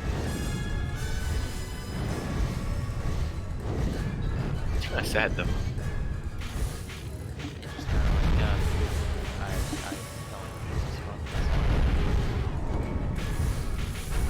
And he somehow the least morally apprehensive. Actually, no, the second least morally apprehensive on this game. We've gone over the fact that that dude was just a fucking corner.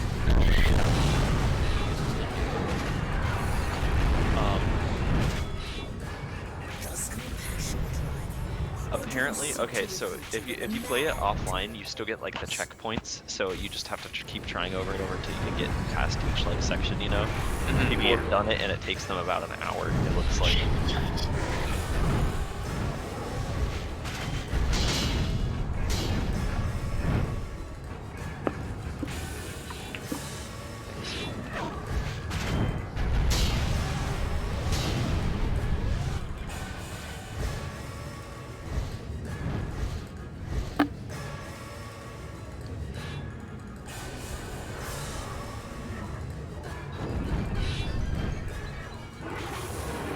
fighting this like Grim Reaper thing was cool at first, but I don't know if I like it very much. It's just kind of whack. He just keeps deflecting all of my shots. Yeah. Y'all, and I'll face boost his ears. Yeah! I got him.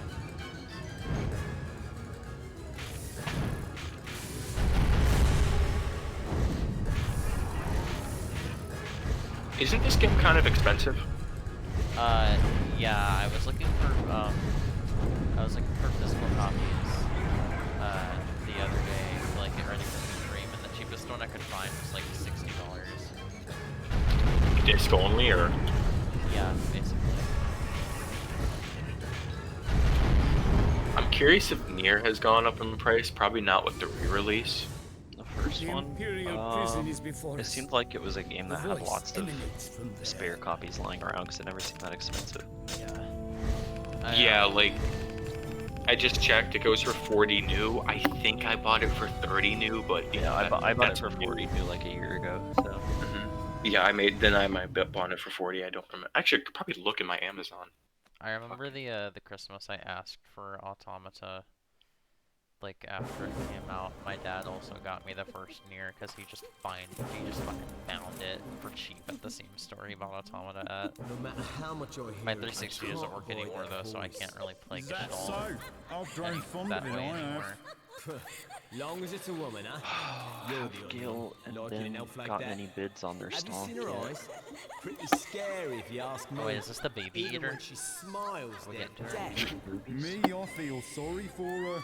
Better for her if she had died with the rest of her family. Better for us. Does he sound like fucking Ringo? Right then, let's go settle her down. Careful, mate. She'll get you for sure. That's alright. We're not Yeah. her type. What the? Oh, bloody hell! The Union! They're attacking!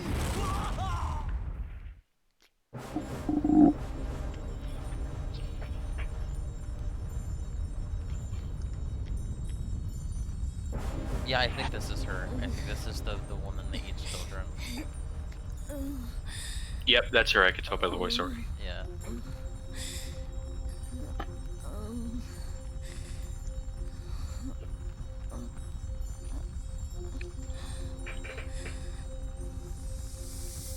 Yeah, I was saying earlier, Violet, that I looked up who the voice actors were to this game in advance, and I already was just jokingly saying the baby eater is my favorite just because Gabby said she's a baby eater. And she just turns out to have one of my favorite voice actors. I see. Who's the baby eater? Yeah, who's she voiced by again? Michelle Ruff. Yukari. Oh, yeah. A jail. Why does man lock his fellow man in cages? Such cruelty.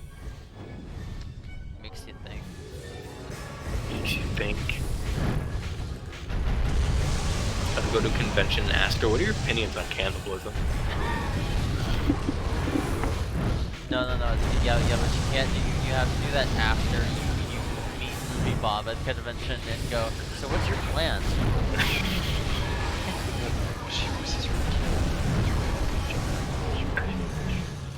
Really? Because that's also her other like really big iconic role to me is Rukia. But Bleach is the type of thing where I don't know how I'm gonna watch it in sub when the new season comes out because the dub is just so iconic to me. Wait, what? I haven't watched dubbed anime since I was like 12, and I just can't do it. What show are we talking about? I've tried so many. Bleach. Oh yeah, right. People are like, yeah, this one has a really good dub, and I watch it for 3 minutes. I'm like, nope. I switch it to Japanese. Yeah, honestly, I think at this point, like I think what are my favorite dubs? Have you watched Cowboy Bebop, Violet? I've tried. Please don't tell me you watched the sub. Oh, I mean, absolutely. I tried to watch the dub and thought it was awful. What? Okay, because like Cowboy Bebop is like the one anime where for even all the people that like love subs over dubs will always tell you to watch the dub. That is the one that always I tried it. I couldn't do it. It was just another shitty dub to me. They just all sound off to me. I just can't do it. I mean, for me personally, if there's dub available, I'll watch it unless it's still ongoing, because I don't want to be like, oh yeah, watch 80 episodes of this, and now that it's week by week, I have to switch to the sub, you know? Yeah. It's Yeah, too like, boring. once we get far enough in One Piece, we told ourselves, yeah, no, we're definitely switching to the sub, because we're not waiting. We're not staying like 200 episodes behind just so we can watch them. Yeah, I just can't do dubs pretty much. The only things I can really watch dubbed now are like Ghibli movies. What do you do for video games? Like video games, I'm fine with dubs because they don't have the issue that I have with dubs because they're not time restricted in the same way. It's my issue is that I almost always feel like the flow of the dialogue doesn't feel right to me. Because of like how they have to match it up with the animation. So if it's a video game, it's fine because they can read their lines at any pace they want to, pretty much. So I don't mind video game dubs at all. But even if they can't, I've seen games where like the localizers will kind of like go into the game's code and kind of just adjust them. Right. So it's fine like that, but for anime, for me, it's always an issue of timing the lines to match up with like the animation, and it just always seems a little awkward to me. No matter how good the dub supposedly is, it just always feels awkward, so I just can't do it.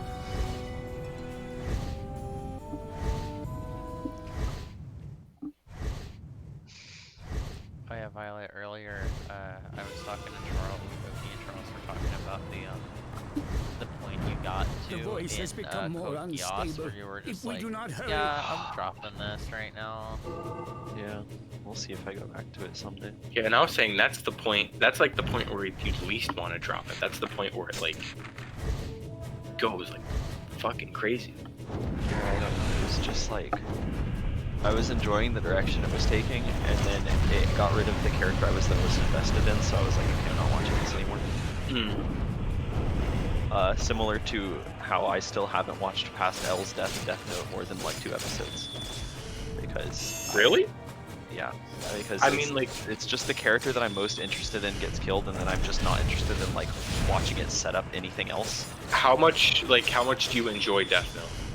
I'm a big fan. I do really like it. Yeah, then I'd say definitely, because I mean, like, I've tried. I need to still. Do you know how it do you know how it ends? Because I kind of know the ending. Like I don't know the exact details, but I've seen like clips, and I get the gist. Because I think post L's death, it definitely takes a little bit of a hit in quality, but then I think like the final episode is fantastic. I think like they get a lot of that back. Yeah, but it's just a similar issue where it's just like the character and like dynamic between characters that I was most invested in gets taken away, and then I'm just not super interested in like watching it set anything else up because I did not like the way that it ended the previous thing.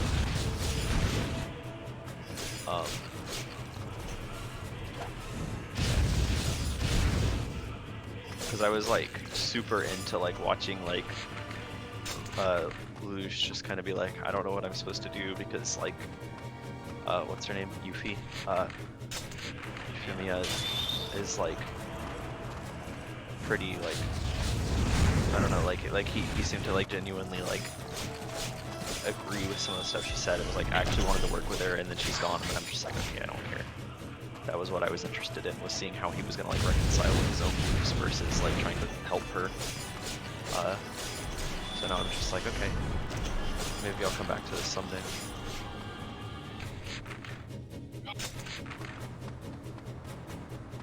No, see, no, that's fair. Like, I'm not even like upset at you for feeling that way. I'm upset that I was talking to you in a fucking group chat one time, and I was like, yo, that first opening fucking slapped though, right? And you were like, eh. I did only listen to it once. It's like, did you skip it like every other episode? Iconic. Yeah. Yeah. Maybe I listened to it twice. I think I listened to it once and then started skipping it, and then you were like, what, it's a banger, so I tried to listen to it again, and then I kept skipping it. Yeah. The second opening, on the other hand, I listened to every single time I played. I also really love good the second too, yeah. opening. I think all of the openings in Code Geass are good. That final opening though, like that shit's fucking, that's like one of my favorite like anime openings like ever. That much. It's so good. The only Code Geass opening that maybe like is only okay is like the third opening, which they used for a total of like 2 episodes. Yeah. Yeah. Yeah, I actually see every time the opening would come on, the first opening, I would let them go Jibu, and then I skip it. Everyone I know, whenever we play that song, we'll sing along to the Jibun Wo and then just stop because we don't know Japanese. That's the only part I remember. It's not like Bleach opening 1, which I could sing word for word, except for the rap parts. Yeah, that's just really But I have watched Bleach like 5 times, so. Have you watched the filler? No. Same. I've watched actually, okay, wait, no, I did watch the Bound arc the first time I watched the show when I was like 12, but I've skipped it every time since then, and I don't remember what it was. I haven't watched any of the filler arcs, though there were a few episodes, like one-offs I picked out just because I heard they were good. You know, I remember, well, because I remember what happened is as a kid, when I first watched the show, I didn't know what filler was. Like, I just wasn't, like, I wasn't an anime fan yet, you know, I was just, like, watching it. And I got to the Bound arc and was like, this is so just insipid and boring. And so I stopped watching the show in the middle of it. And then I went back a few years later, now that I knew more about anime, to try to watch it again, and realized, oh, I should have skipped that. Have you read the manga, like the last arc? No. I've actually never caught up to the end, like watched all of the anime either. I got pretty far, but I've never actually finished it because it just gets kind of exhausting at certain points. Oh yeah, it definitely does. Like, I will not lie about that. The last arc, huh? No, I was just gonna say, I definitely prefer anime having like dedicated filler arcs as opposed to we're gonna fuck up the pacing to make sure definitely. we don't like catch up with the manga. Yeah, that is a nice thing about Bleach, is pretty much all the filler you can skip just a big chunk of episodes and then it's like, okay, back to the manga. Yeah, because that was definitely an issue I had when I finished the original Naruto and and started watching Shippuden. I got to that fight with Sakura and the fucking puppet dude, and I was like, it's been like 4 episodes and this fight still isn't fucking over, I'm out. I mean, Bleach is just like that without filler though, so. I mean, like, the thing with Bleach is that, like... Oh, I died. Oh no, fuck. You're gonna die. Fuck. Bleach definitely, like, people always say this, but like, the first 65 episodes of Bleach, which is the first, like, 2 arcs, are like, fucking like 10 out of 10. Like, go to that. And then, after that, the next arc is, like, still pretty good. What's the next after that? That's like the Arrancar Arrival, it's called. Right, okay, yeah, I like that part. And I like that. The first journey to Wako Mundo is kind of bad, I think. The first half of Wako Mundo I like, and then it just, from there on until the Arrancar stuff is over, it's so drawn out and boring. I really like Fake Karakura Town, from what I remember, but it's been a long time since I watched that. That's like my least favorite part. The interesting thing I'll say is that even through Bleach gets really overly like boring and stretched out. Whoa. Oh, okay. The story It's fine. the story itself, I think, still stays. Yeah. The core story still stays very good, and I'll say this: like, it would be weird where they would have a bunch of like annoying, drawn-out fights, and then occasionally they'd have one of the best fights in the series. Yeah.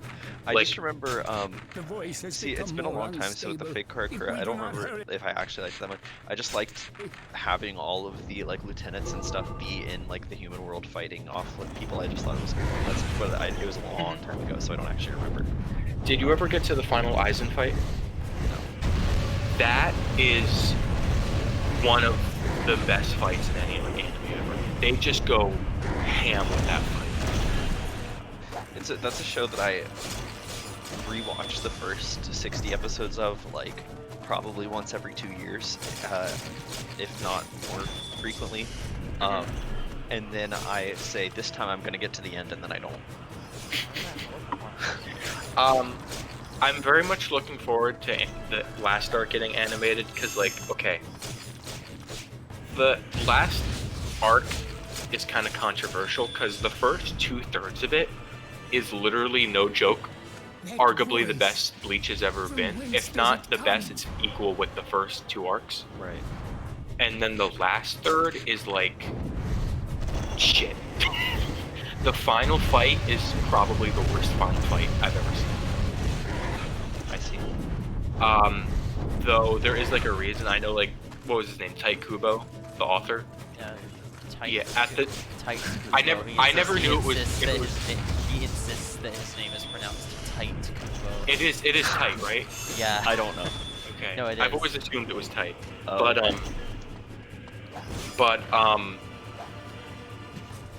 Yeah, his name is Taito. He just spells it in English. Okay. But because the thing is, when it got to the last third of that arc, his health was declining, and Bleach was starting to do worse in Shonen Jump. So he was kind of just wanted to finish it quickly, and the publishers were kind of like, "Hey, can you wrap this up?" And he just, yeah. So like the big problem of the Bleach anime and that Karakura Town stuff is that it's too long, but the last third of the arc has the problem of it's way too fast and so much character development gets undone. I see. Yeah, I remember the farthest I've ever been. I remember specifically, I want to say was Bleach. I called him Bleach. His name is Ichigo. Ichigo is no longer Ichigo. He is Bleach. Ichigo was fighting. What's his name? The like edgy Ukiura. Wrong. Yeah. I love that Waco Mundo, and they weren't even fighting. They were just kind of talking for an entire episode. And I said, okay, I'm gonna keep going later, and then I never did. See, that's actually one of my favorite fights in the series. Like, once it starts, it just goes in. I see. It had been already so long of just drawn out.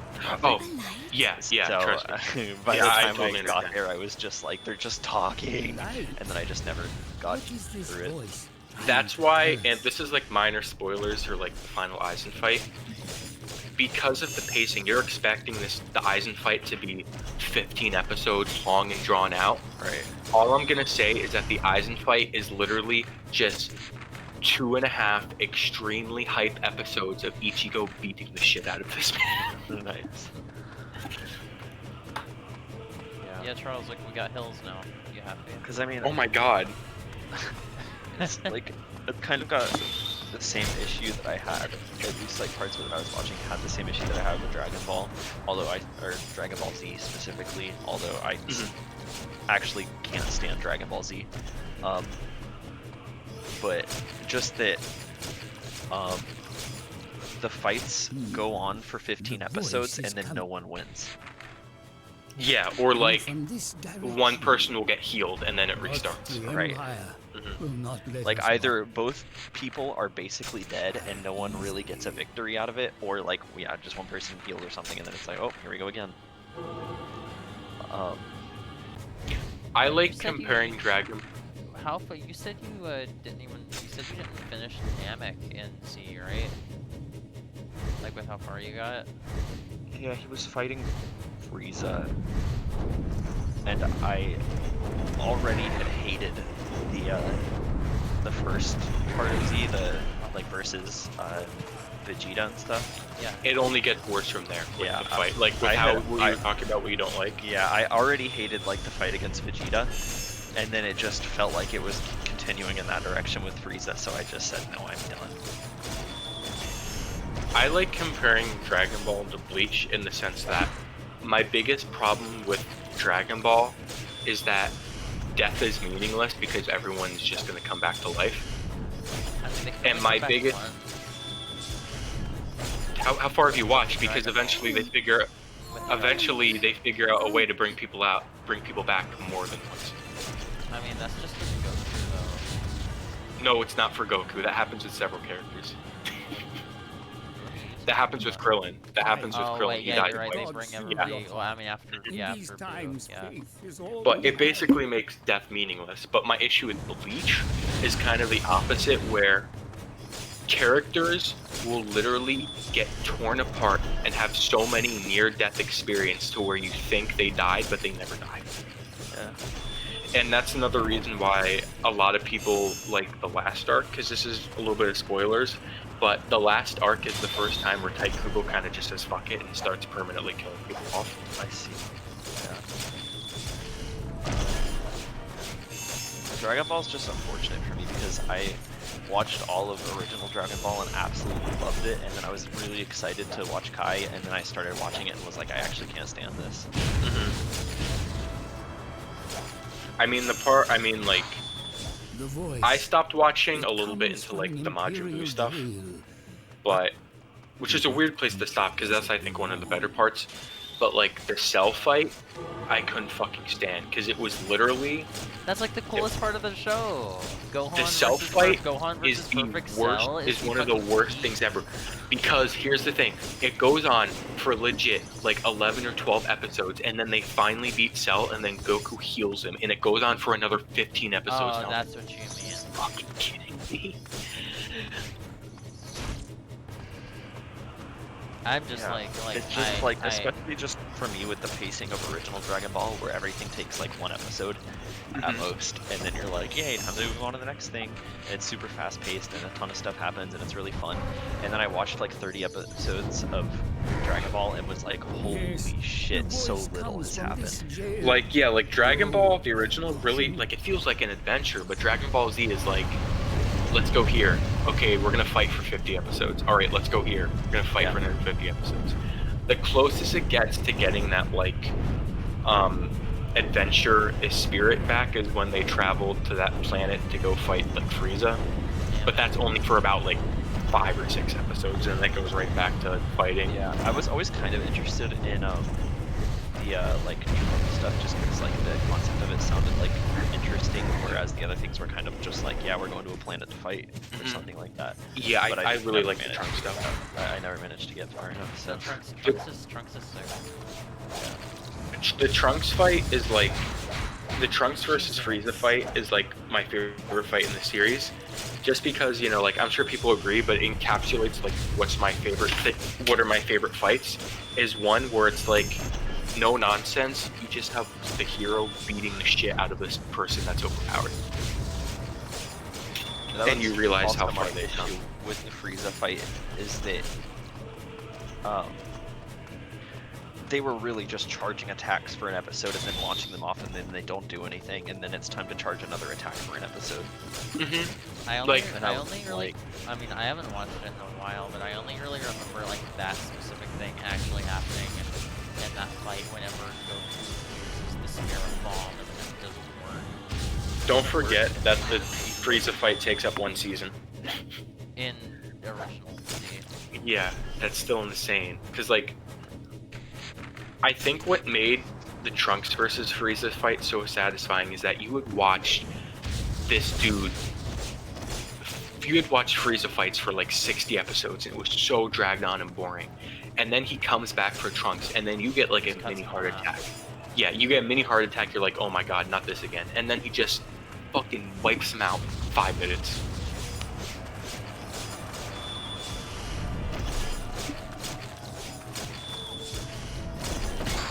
Comes back in time to say, hey, Goku, you eat too much Taco Bell.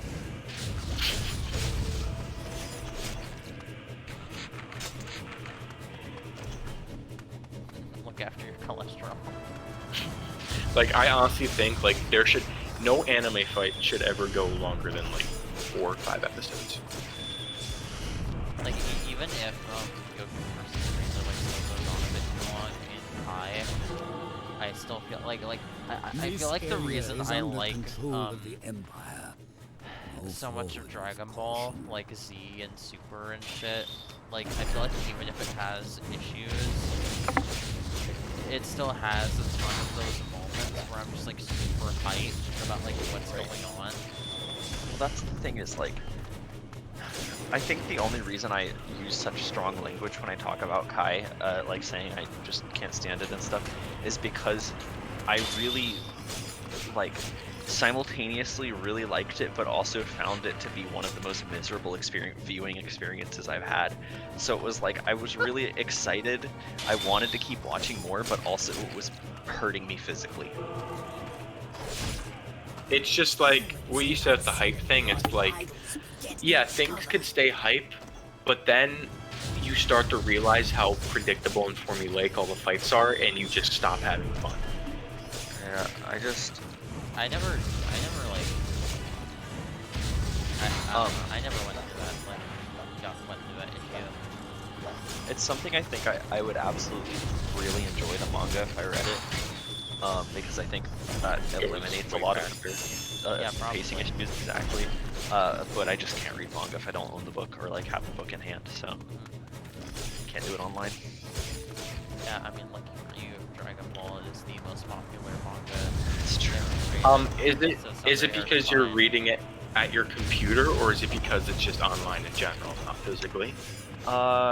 It's just, okay, so I have issues with like every experience that I have had, like each different ones with just different things. On the computer, my biggest issue is that it's a portrait page on a landscape monitor, and so it's hard to like... You have to do a lot of scrolling. Right. I don't like that. And then on my phone, it's too small. I think... And I have to do a lot of zooming. And then I have an iPad that my dad gave me, but it's ancient and doesn't really like, it lags out really bad and doesn't work great. So on there, it's just super laggy and bad. So what I think is perfect for me is I don't read a ton of manga that often, but I have the Viz manga app, which is basically it's $2 a month. Even if I don't read manga that often, for me it's like worth it. And on the phone, I feel like it's perfect. Wait, are we talking about the Viz or Jump? Viz. Okay, so I have Jump, but it's also like $2 for like their entire like back catalog. Yeah, I just can't do it. It's just too small on my phone. I don't like having to zoom in to look at things better. Frustrates me. I've done it before because I did read all of Part 4 of JoJo on my phone. But that was just because I got super insanely into it. So I fucking love Part 4. Yeah. Part 4 is still my favorite. But reading the Part 4 manga kind of made me like the anime less. I definitely prefer the anime, though I think both are amazing, but I mean, it comes down to, hey, do you like watching anime or reading manga, you know? I've never read For the manga. me, there were just certain moments of the 4 anime that felt strangely paced compared to the manga to me, so I wasn't a huge fan of that. I'll admit that there was really strange pacing, like how they have those, they have 3 fights at one point, or in the manga they happen in a set order. Right. But in the anime, they just all happen simultaneously. Yeah, it's those episodes that they call March 13th or something. Like it's just some day, is the name of the episodes. Yeah. And it's those. Yeah, they combine 3 fights, and it's very bizarre. Hey. Bizarre. You're right. There you go. I said it. I said the word. But yeah, no. And then those pacing issues kind of got exacerbated in the Part 5 anime, in my opinion, which is a little unfortunate. But I mean, I personally think they did it perfect, because the big issue with Stardust Crusaders anime was just they stretched out some fights too long, but I feel like they got the pacing perfect. I mean, yeah, I definitely think that 4 and 5 are an improvement over that. I still just think that compared to the manga, for me, they were just a little weird.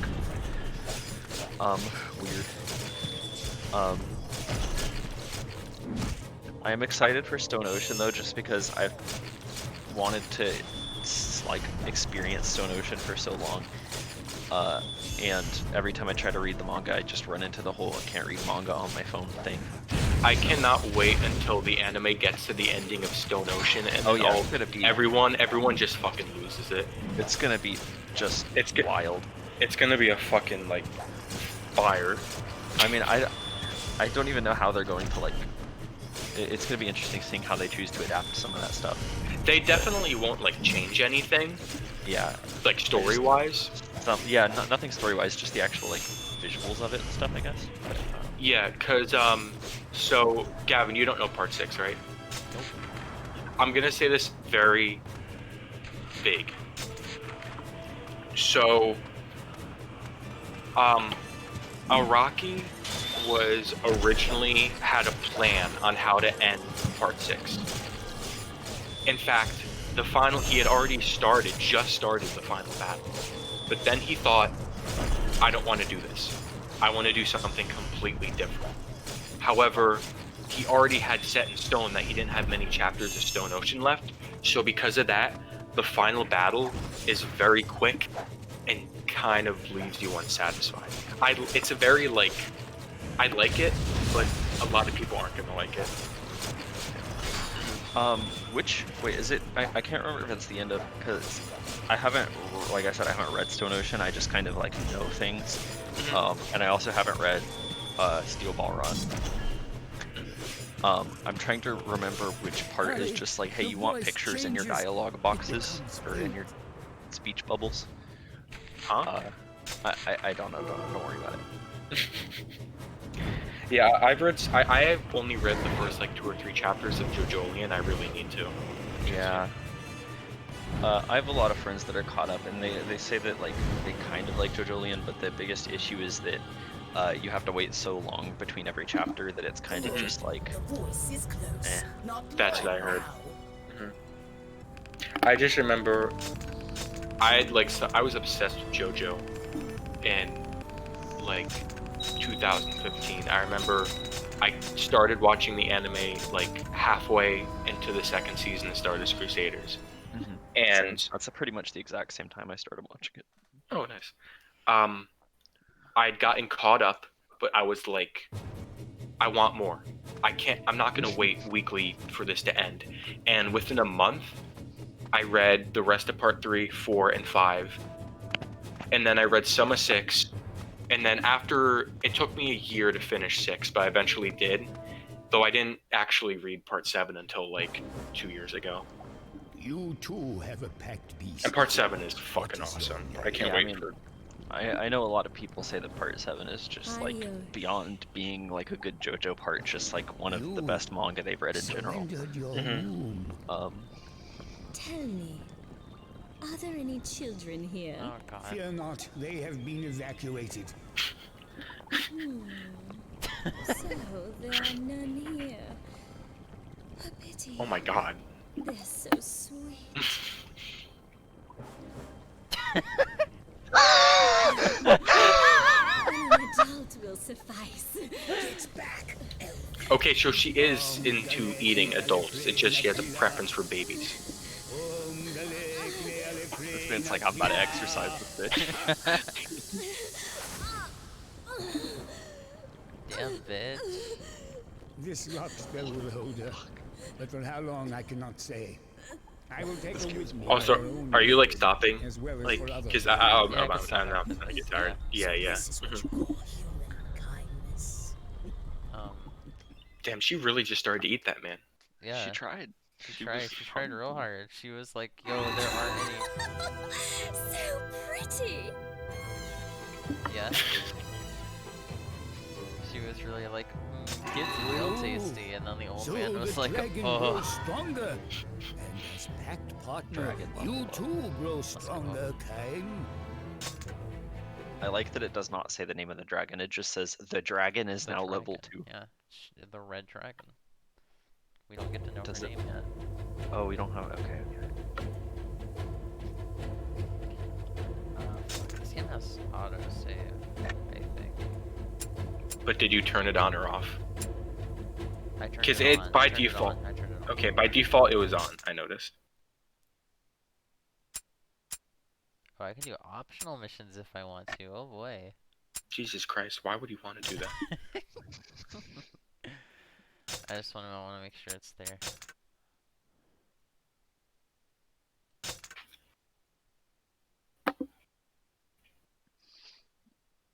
It's not, and then you die. Let's see. And then I cancel. chapter 4. Yeah, we're good. Okay. Okay. Yeah.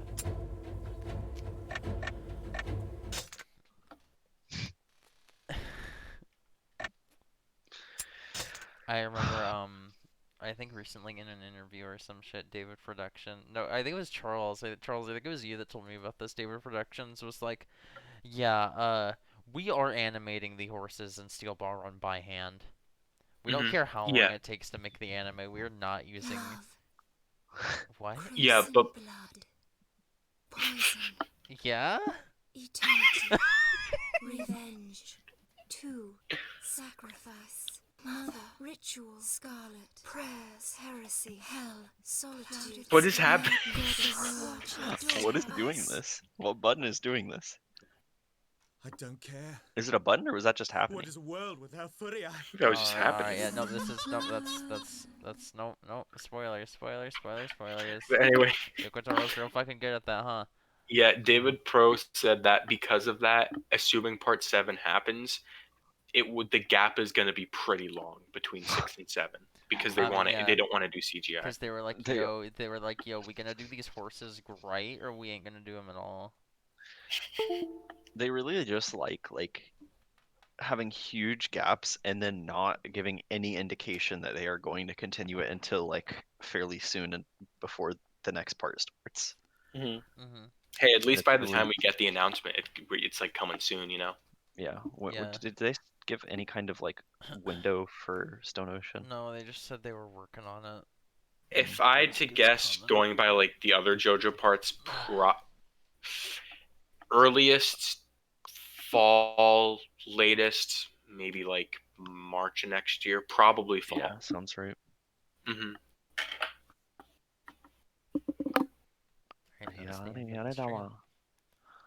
Can't fucking wait.